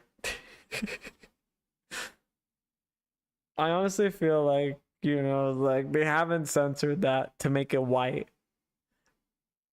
Oh my god, you know, I'm gonna cry if they actually do a setting on there where it's like, okay, we're going to make the blood white. Damn, I really hope there's not like a huge puddle of, you know, that would be, ew, okay, that would be interesting right there. That'd be funny, but not good. like a nice sense of impact with every. I feel like this is horrible. Like, I play video games for their combat. Like we were playing Yep. Ninja Gaiden the other day, right? Oh, hang on. I Like, should allow that. You know what? I'll allow it's it. not even remotely close. And before you go and you say, It's exactly oh, but what this it is more was. realistic. This isn't realistic. Look at this. Me While I wearing my still need to play sombrero, more of Look at it, this. there is like eating- a nice It's not sense. realistic. some What are we talking tacos. about? I don't know, or protein bar. I'm like, I'll allow it. This is ridiculous. Yeah, the combat does look kind of it's like, just garbage. Like, what is this? I don't know, like the combat's just kind of mid. impact with every strike. I do think that some of the enemy combat move designs just a little weird, where it feels like you're attacking them and then you don't see them get stunned by some of your stronger attacks, and they're automatically able to dish out attacks that will stop your momentum. And so there is an element. They probably have a posture bar that's built in, and then after the posture bar gets broken, there's an internal paralyzed period where they're available to be hit. And then after that posture bar goes away and after that period ends, then they're able to resume their normal attacks and they're unable to be staggered again. I think that might be it. Because that's the way that a lot of games work. How come you just can't make an unblockable point like icon on there? Oh wait, hang on. That requires work and experience in video game development. No one's ever done that before. Yeah. Of that kind of disrupted the flow. Combat can feel good when it's flowing well, but then there are other times where just that bit of jankiness comes in, where it feels like it's just not the most refined combat system. Okay. Well, that did not look good. Wait, what? Wait. Chat, did you see that too, or was that just me? Hang on. Well, but then there are other times where just that bit of jankiness comes in. Rewind. Where it feels like it's just not the most refined. It was like right there when he was on that wall. I just saw something that kind of looked weird when he was looking the other way. You look, okay, you guys saw that too, right? You guys saw that too. He literally blocked, and the weapon wasn't even there. He just blocked it with his ass. Bro, he blocked. Oh my god. He blocked it with his ass. What the fuck? I knew, like, I just saw that. I was like, I can't believe that. No way. Oh, dude. Bro blocked it with his ass. A bunch of steel. Dude, no. Oh, man, dude, this game's so fucked right here. Oh, dude, that. I wonder how many people noticed that. I swear, I really hope I'm not the only one that noticed that. He blocked it with his ass. I really hope Asmongold sees that too. Did he see that? Did anybody in this chat see that? Oh my god, no one saw that. A donation drive tomorrow for $17 so we can buy Ubisoft after this game comes out. Dude, no one saw that. Oh my god, wait, no one actually saw that. Ass of steel, dude, facts. Dude, no one on Asmongold's questioned, like, I mean, yeah, it looked bad, but is no one gonna question that the enemy blocked that attack with their ass? When the, like...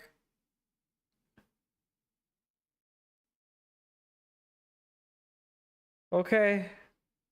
Bro blocked it with that, like, he did that animation for the parry thing right there, like, right? That's what that was, I'm assuming. Like, he literally blocked it with his ass, but okay, all right, Ubisoft. Wow, that's not good. That's looking bad, dude. Oh so my god. I mean, it's $17, so that way I can use the extra $7 left over to buy one item at McDonald's.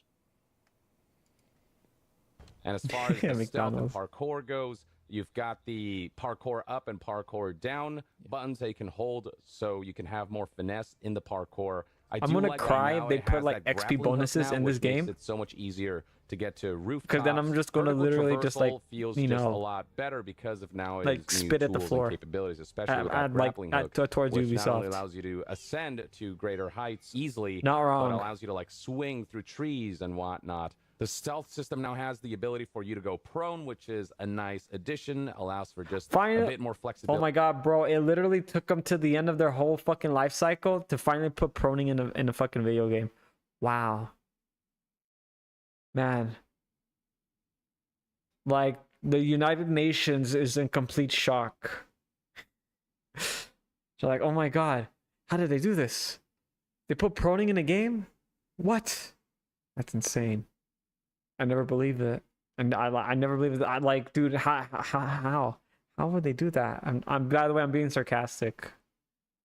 ability. So Got there are Battlefield definitely has some done this. You got mechanical Call of elements that I Duty has did done this. You got enjoy, all these other games that have from done moment it. to moment. You're telling me it But took I them do this still year hate or this scenarios long where to one of make the crawling in their larger game? type enemies, like the brute I fucking archetypes, can't, man. when you go for an assassination, if they're higher level than you, then a blade through the throat or through the face or through the head won't end up killing them. It'll deplete, you know, a significant. So you're telling me we have an assassin that cannot assassinate effectively? What?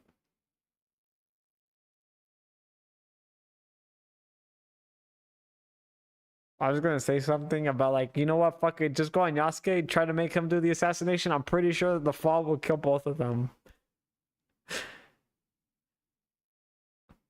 Cause I like, if she can't do that, like, I'm just saying. You could literally say, I just killed a man with my dumpy. Hi, squirrel. Significant portion of their life see the bar, foods. but not take them down. It just makes assassination feel a little more Also, the secondary, Twitch less integrate throwing system satisfactory. is off, I've by the never way, because liked the it just introduction of bugged that out. kind of scaling for the I shall assassination refund you back part points. of the game, and the fact that It's a minor complaint, but I can see what he's I like. It's an immersion thing. Yeah, like I can kind of see that. I can see not doing that. Like I could see either one. I'm just that going to makes tell a these people right return now. is just a little bit Yeah, annoying. it's just In terms of Just the play Ghost of overall Tsushima if you want to opinion, play like an that's where I'm Assassin's Creed still quite Japan unsure title as thing, to whether but this not is gonna Assassin's Creed Japan title. Wait, did this is all What? one clip? Wait, get this I just straight. saw that. you know, So she a jumps significant down, portion of their life she bar, but assassinates not him. take them down. Doesn't It just assassinate makes him. Assassination feel And a then little more secondary, less she just walks satisfactory. away. I've never liked the introduction of that kind of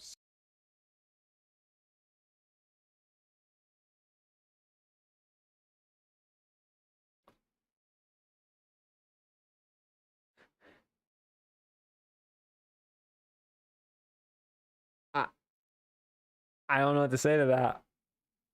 I just noticed that too when I was just in mid conversation and all that. And then the AI lost them. I don't know if Tangia has that thing right there where everyone does that collective facepalm, but that's exactly I think how we all feel right now. scaling for the assassination And she goes behind a wall. part. Oh, of where'd the you game. go? And the fact that that makes a return is just a little bit annoying. In terms of the Bro, overall the game AI, design, dude, the that's where AI I'm is still shit. quite Oh my unsure as to god. whether this is gonna And fall prey Looks to right the at- same old Ubisoft open world formula. They do try to make exploration Bruh. and going after No way. No way, no way.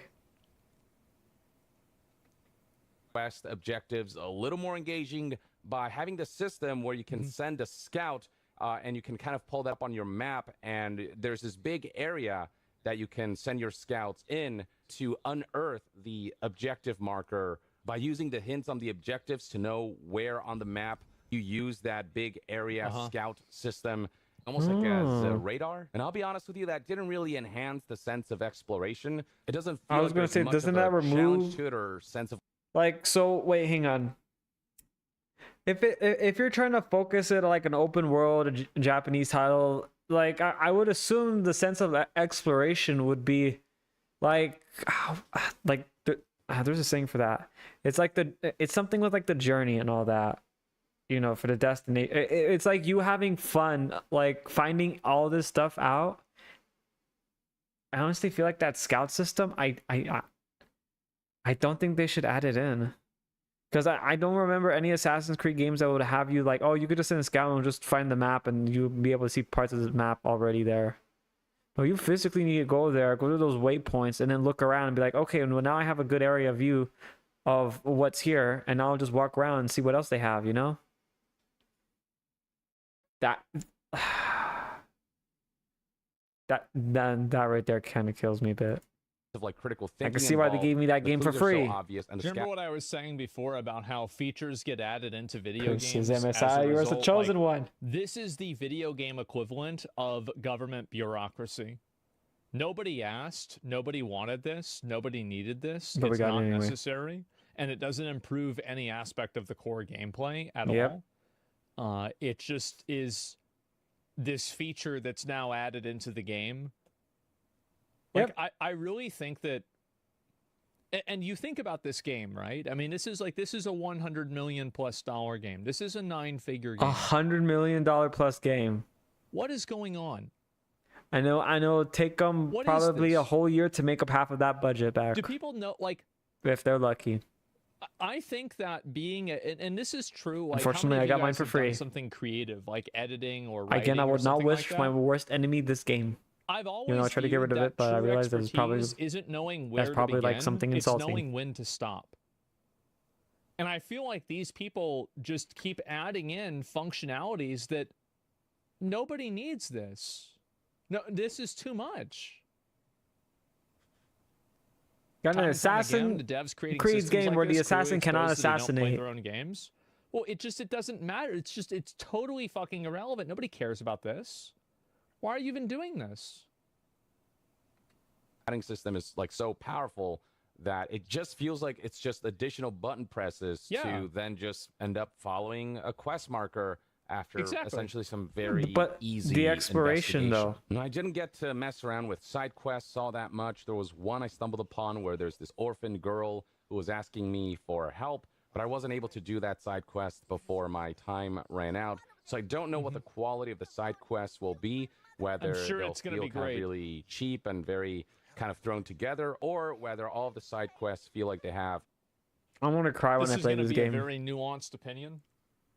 I think that a lot of AAA video games have the best content inside of their side quests. And I think that the reason why that happens is because the side quests are not designed by committee the same way that the main quest line is. And it's given to one individual writer in order to create a cohesive, comprehensive story that in a lot of cases is good. I think that these games create bad main stories and bad narratives and plots, and they do so by a matter of their approach. And you see this with World of Warcraft. You see it with The in my memes from opinion, like a lot does of gacha main story games as well. And I'm trying to think if Unfazed. there's any other examples. Does that side just come mission. right off the top of my head. takes 8 episodes to finish. With Dragon Age: The Veilguard. So the main storyline of Dragon Grown Age: men The start Veilguard crying. was garbage. Like, But goddamn, some of man. the quest lines for the individual companions are, I would say, even above average. So yeah, I mean, I liked Emmerich. I did too. I thought it was a really good. I thought it was a really good story. What about Dragon's Dogma? I don't know. I mean, I that could be an exception. I'm not really sure. But either way, my point is that I think that's the reason why the side quests are better. And I think that also that reality, because like I'm not the only person who's experienced this, right? Am I the only person who's observed this phenomenon that the side quests are oftentimes better told than the main quests? Yeah, actually they are. No, I'm not, right? I'm not. And Like, so well, I think that it what depends that on what game it tells is, you though, is for that, side number quests, one, though, it's probably actually. being designed Some by side quests are committee. pretty good in some games, some And of them number not. two, that there are So it's kinda like good a 50-50 writers that though. work at these companies, but they're being suffocated by bureaucracy. 50-50. Some of them are good, some of them are bad. It just depends on what That's the game what I think's is. happening. And I think that the quality of these side quests are the perfect example of that.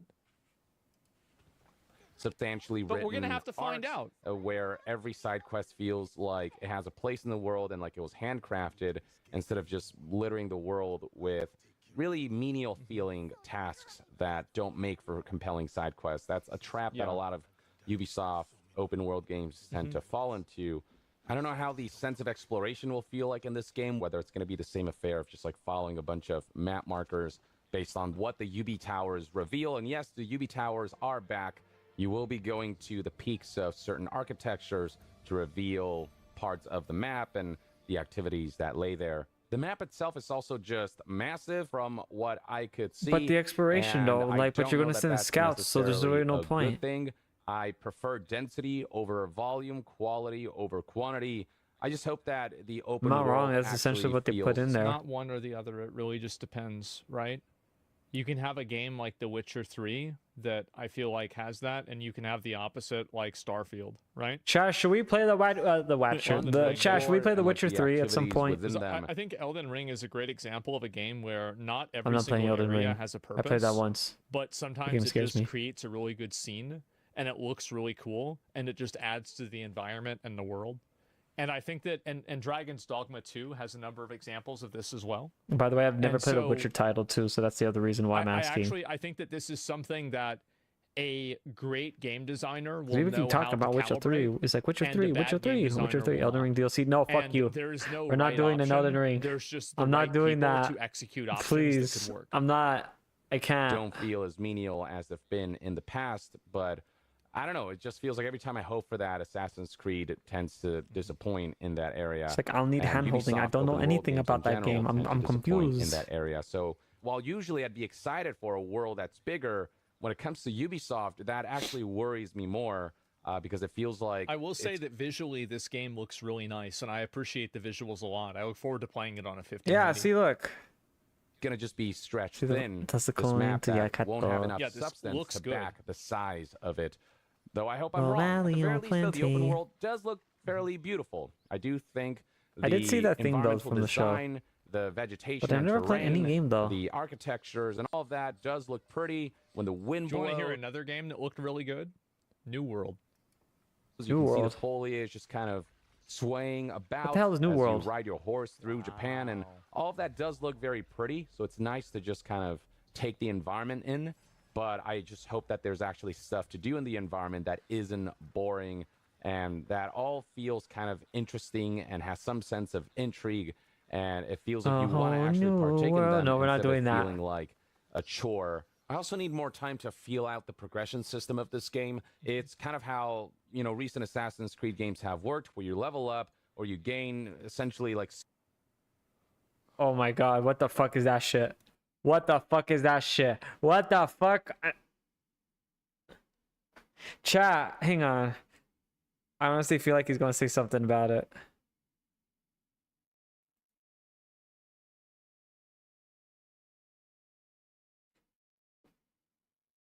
Let that sink in for one moment.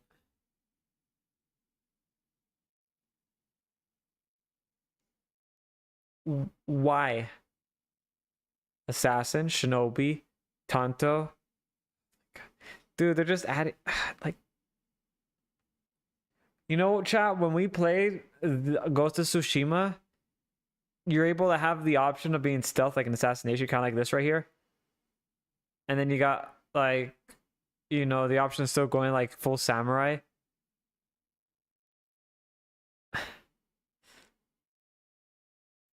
Worked where you level up or you gain essentially like. God dang it, Mojam. I don't like that right there. That, oh god, I just saw that.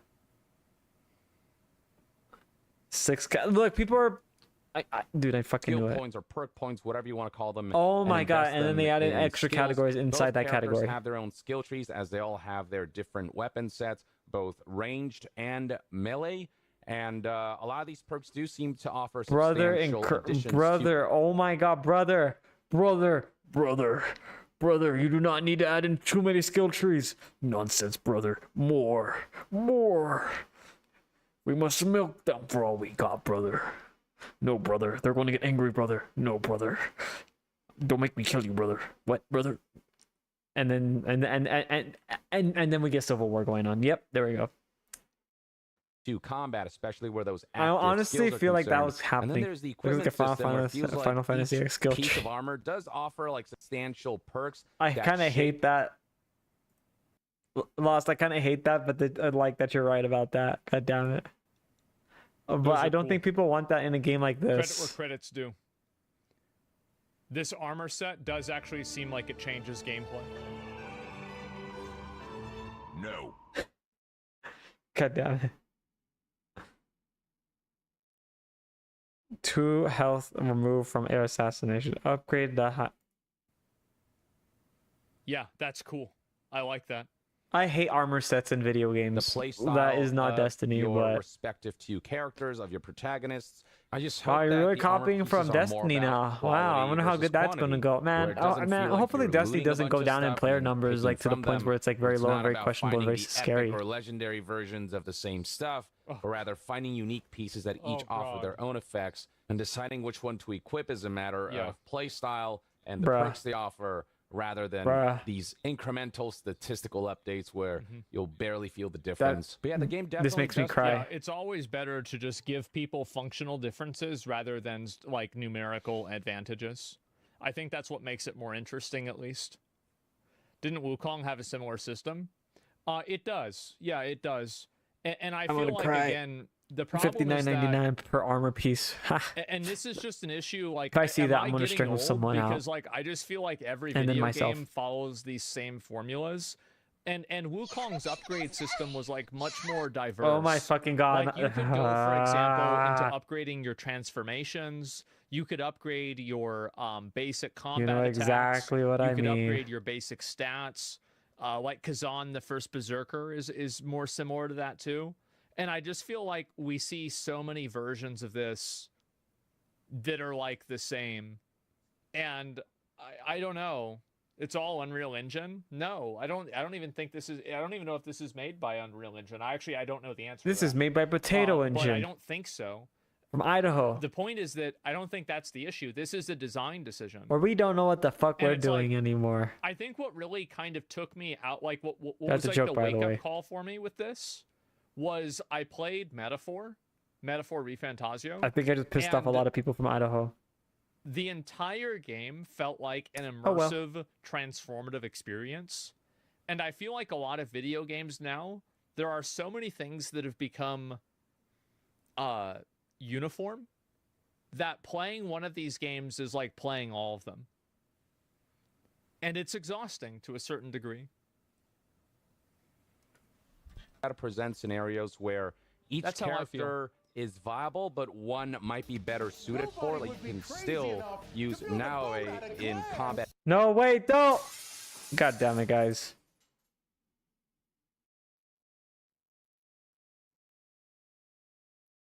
heavy scenarios. You might just struggle a little more compared to Yasuke, who was built to bulldoze through combat. And then for stuff that requires a bit more finesse, a bit more stealth, where it's easier to go through the rooftops. Oh my to god, he's fighting reach this an guy right objective or here. to steal I mean, can something we or just look at this combat? Like, just watch the combat. where it's Wow, easier look at to go that. through the Dude, rooftops wow, to look at that. He's not reach even an objective deflecting. or to Wow, steal something or wow, to look at that. That's assassinate lazy someone. writing right Now there. it might just allow That's...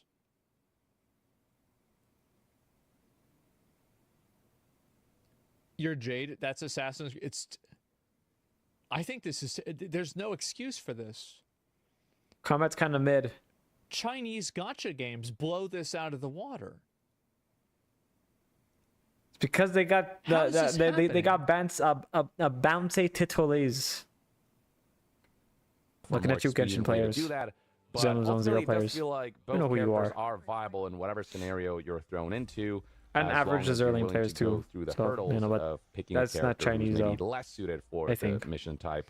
It's also worth noting that outside of missions, when you're out and about in the open world, you can switch characters anytime super easily from the menu. So you're able That's to switch cool. play styles basically at almost any time, and at key junctures in missions, That's you'll cool, be able to be pick fair. which character you want to play. Wow, as. that's so But yeah, I cool. mean, It's so like far they it's had not that bad. back in Assassin's Creed Assassin's Strong Creed. Well, why not Damn. just make it better? Can I go back to Assassin's Creed 2 series? Yeah. Just make it better. Yeah. Just essentially mean wow. Like, what the fuck?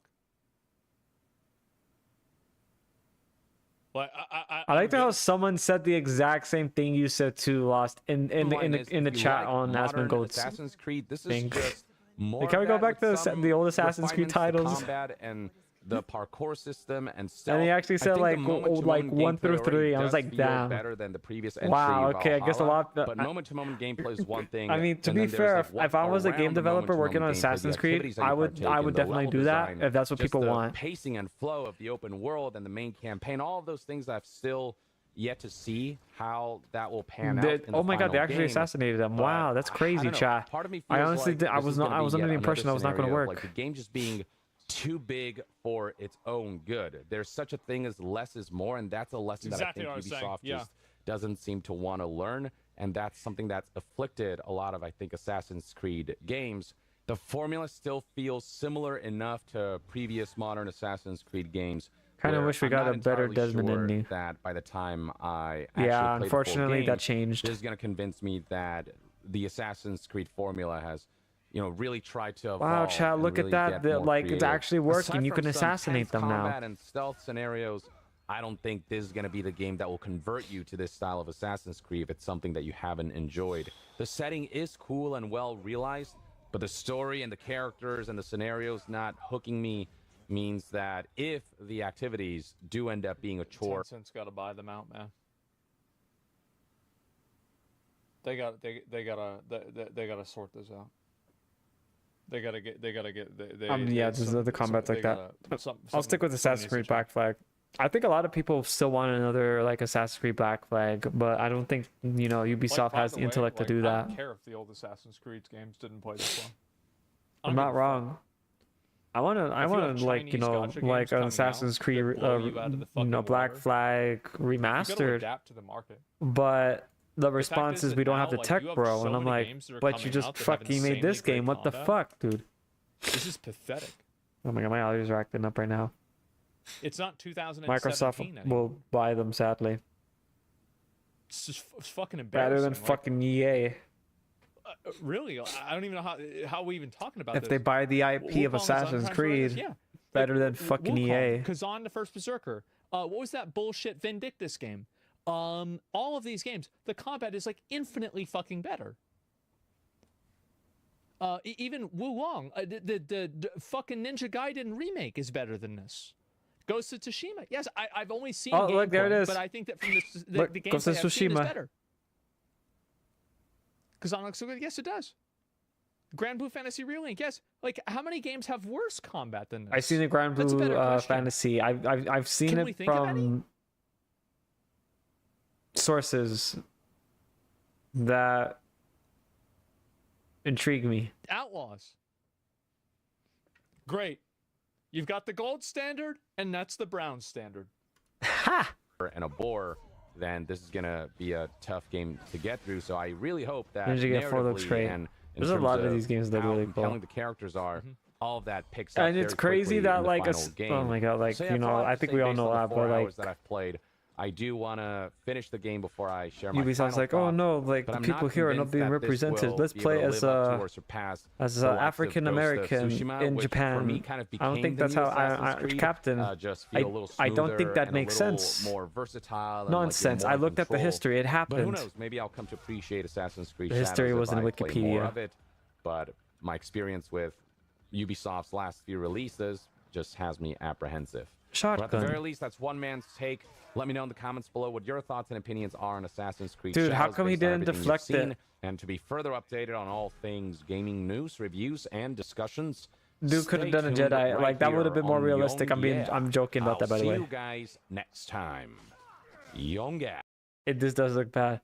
I would have been laughing my ass off if you're able to parry a fucking bullet, because the game could not comprehend if that was just a regular like if it knew like, oh, it's an attack. Okay, is it a melee attack or is it a pew pew attack? I'll be laughing my ass off if he was able to parry it. I'll be like, what the fuck? Like Ezio. It's like, parry this, you filthy casual.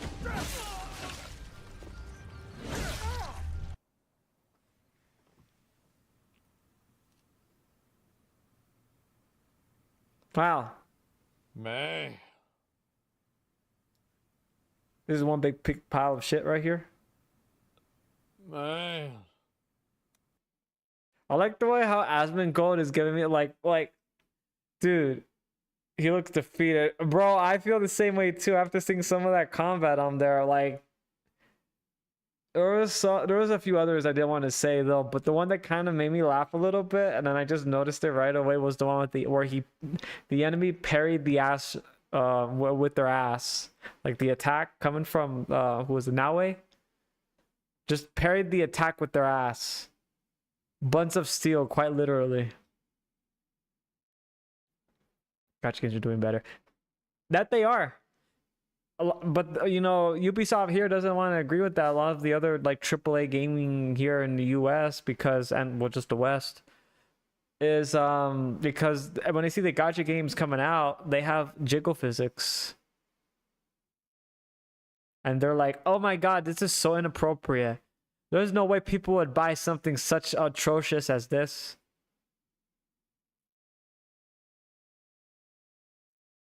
And then people are buying them.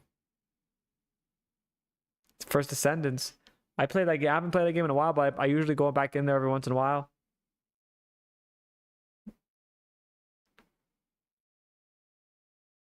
I think chat knows for the reasons why. My money don't jiggle jiggle, it folds.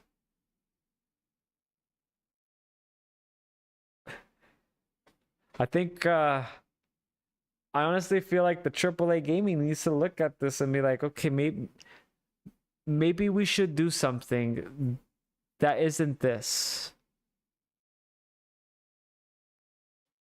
Cause I mean, hey, that's where the money be going. You gotta follow the money. And now we have the little segment right here. Unfortunately, it's overshadowed by all this unyielding rain. God damn it. But now we have the segment that I like to go into, and that is Meanwhile on the Internet. Meanwhile, on the Internet, Joy-Con scale comparison from Nintendo Switch and Nintendo Switch 2. It's bigger. That right there we much know. I just wanted to say that right there in case, because people have been fighting on that lately on the internet, saying it's not big. It's not that big. No, it's big, bro. Not a lot, but it's big. Millimeters. I guess people don't know it, but you know what I mean. Meanwhile, on the internet, Pokemon TCG Pocket has now released their newest fucking godforsaken pack right now that you can go for if you haven't finished the other one. Lost Hero 7 asked me, it's huge. In a galaxy where everything seems larger than life, Oh my the god. massive threat of oversized egos and even larger starships looms on the horizon. God damn Lost it. Hero 7 realizes the magnitude of what's unfolding, while There the you go. ever-charismatic Synthalion orchestrates their Sunday Thalion. talk show, Extravaganza. As the saga continues, our heroes brace themselves for what promises to be an epic "That's What She Said" moment. What the Buckle up, fuck? space travelers. What the fuck, man? I fucking can't. But yes. Meanwhile, on the internet, Pokemon TCG has revealed its newest expansion deck. As a space-time smackdown, meaning if you have not finished the other one, well, skill issue now, Dio, as always being one set. So good luck with that. And they also have the real promotion, so you got Dialga and Palkia. I am assuming that there are individuals, so yeah, again, good luck with that. Meanwhile, on the internet, World of Warships Legends has unveiled his new... Oh my god.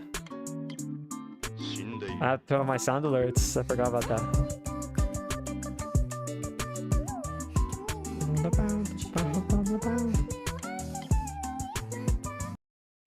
God damn it. But yes. Meanwhile, on the internet, World of Warships Legends has revealed its new campaign, which is a battleship with the new Lunar New Year celebration, new bureau project, codex, and if you're familiar with the carrier that I've been talking about for quite a while, it's getting nerfed. So you're welcome on that. We won. Massive W. Cinema.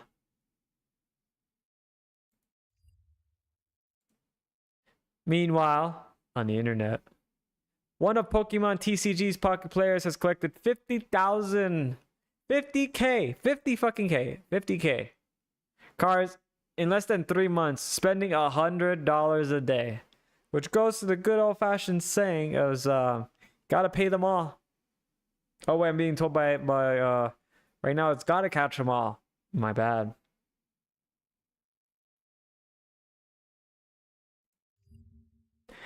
And that shall do it for the Sunday talk. where we have covered all the stuff that's happened on this week, and especially some stuff that kind of popped in out of just like crazy out of thin air. So there's also that. If you happen to have anything that's popped up that you believe is kind of crazy that you may want to be covered in a Sunday talk show, as we just give our honest opinion about it, feel free to join the Discord, put it in the reaction channel, and we'll give it a look, or in the YouTube comments whenever you have the time. And that shall do it right there for the video for YouTube. I had some crazy stuff though, 100%. It's kind of crazy though what's going on. I don't like it. I guess scared. Also, the $100 thing I think is the thing that's going to kill me. God damn, man. I don't know if I could do the $100 for a video game. Let me ask Doggo Lola. Lola, can you do $100 for a video game? She said no. The doggo has spoken.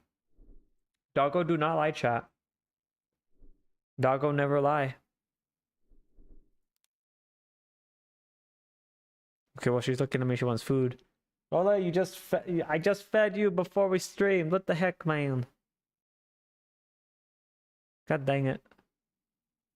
But I definitely got to refund you guys some of them channel points back for the alerts. Let's see, who do we have on that we can raid right now on the Twitch end? Unfortunately, YouTube and X, there's nothing for that right there, Captain. There's nothing for that. Let's see, who do we have on that is not in talk show, but doing like scuff stuff that we can make fun of. There's Maple Chicken. Okay, we're not going to do that though. We have Tara doing this Hangover Sunday on Tekken 8. We can raid Tara. We haven't raided Tara in a while. We can do that.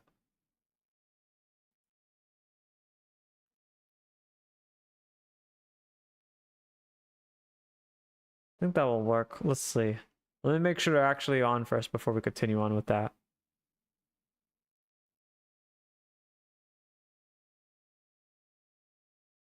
I don't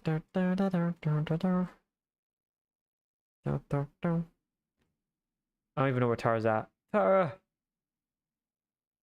Oh, there you go. Found her. Found her. Alright. Let me get the, raid message. If you happen to be a follower or someone just been lurking in, which is most appreciated, we are going to raid Tara. So let me get that going right there for the follower message. Now, if you have been gifted a sub or have used a Prime or have been gifted a sub. Oh, wait, hang on, wrong one. Oh, no, that was the right one. You can copy down the second raid message right there. We're going to raid Tara. She's currently playing like Tekken 8, so feel free to like lurk around for a little bit. Give her head pats and forget what she says was stuff that gets kind of sus. She will say that. Alright. Alright, there we go. Now we got it going on right now. Alright, so thank you all so much for coming by. Have a most wonderful rest of your evening. I hope to see you guys on Monday. I'll be uploading the stream schedule in an hour, so look forward to that. And then, alright, Lola, do you want to say anything to chat before we go? No, you just back to the hotel. Is it happy pupper time? I guess it is. Alright, bye everybody. Bye bye. See you all next time. Lola, say goodbye. Say bye-bye. Lola, say goodbye. Don't walk away from me. Okay, well, she's walking away. She says goodbye. Bye-bye.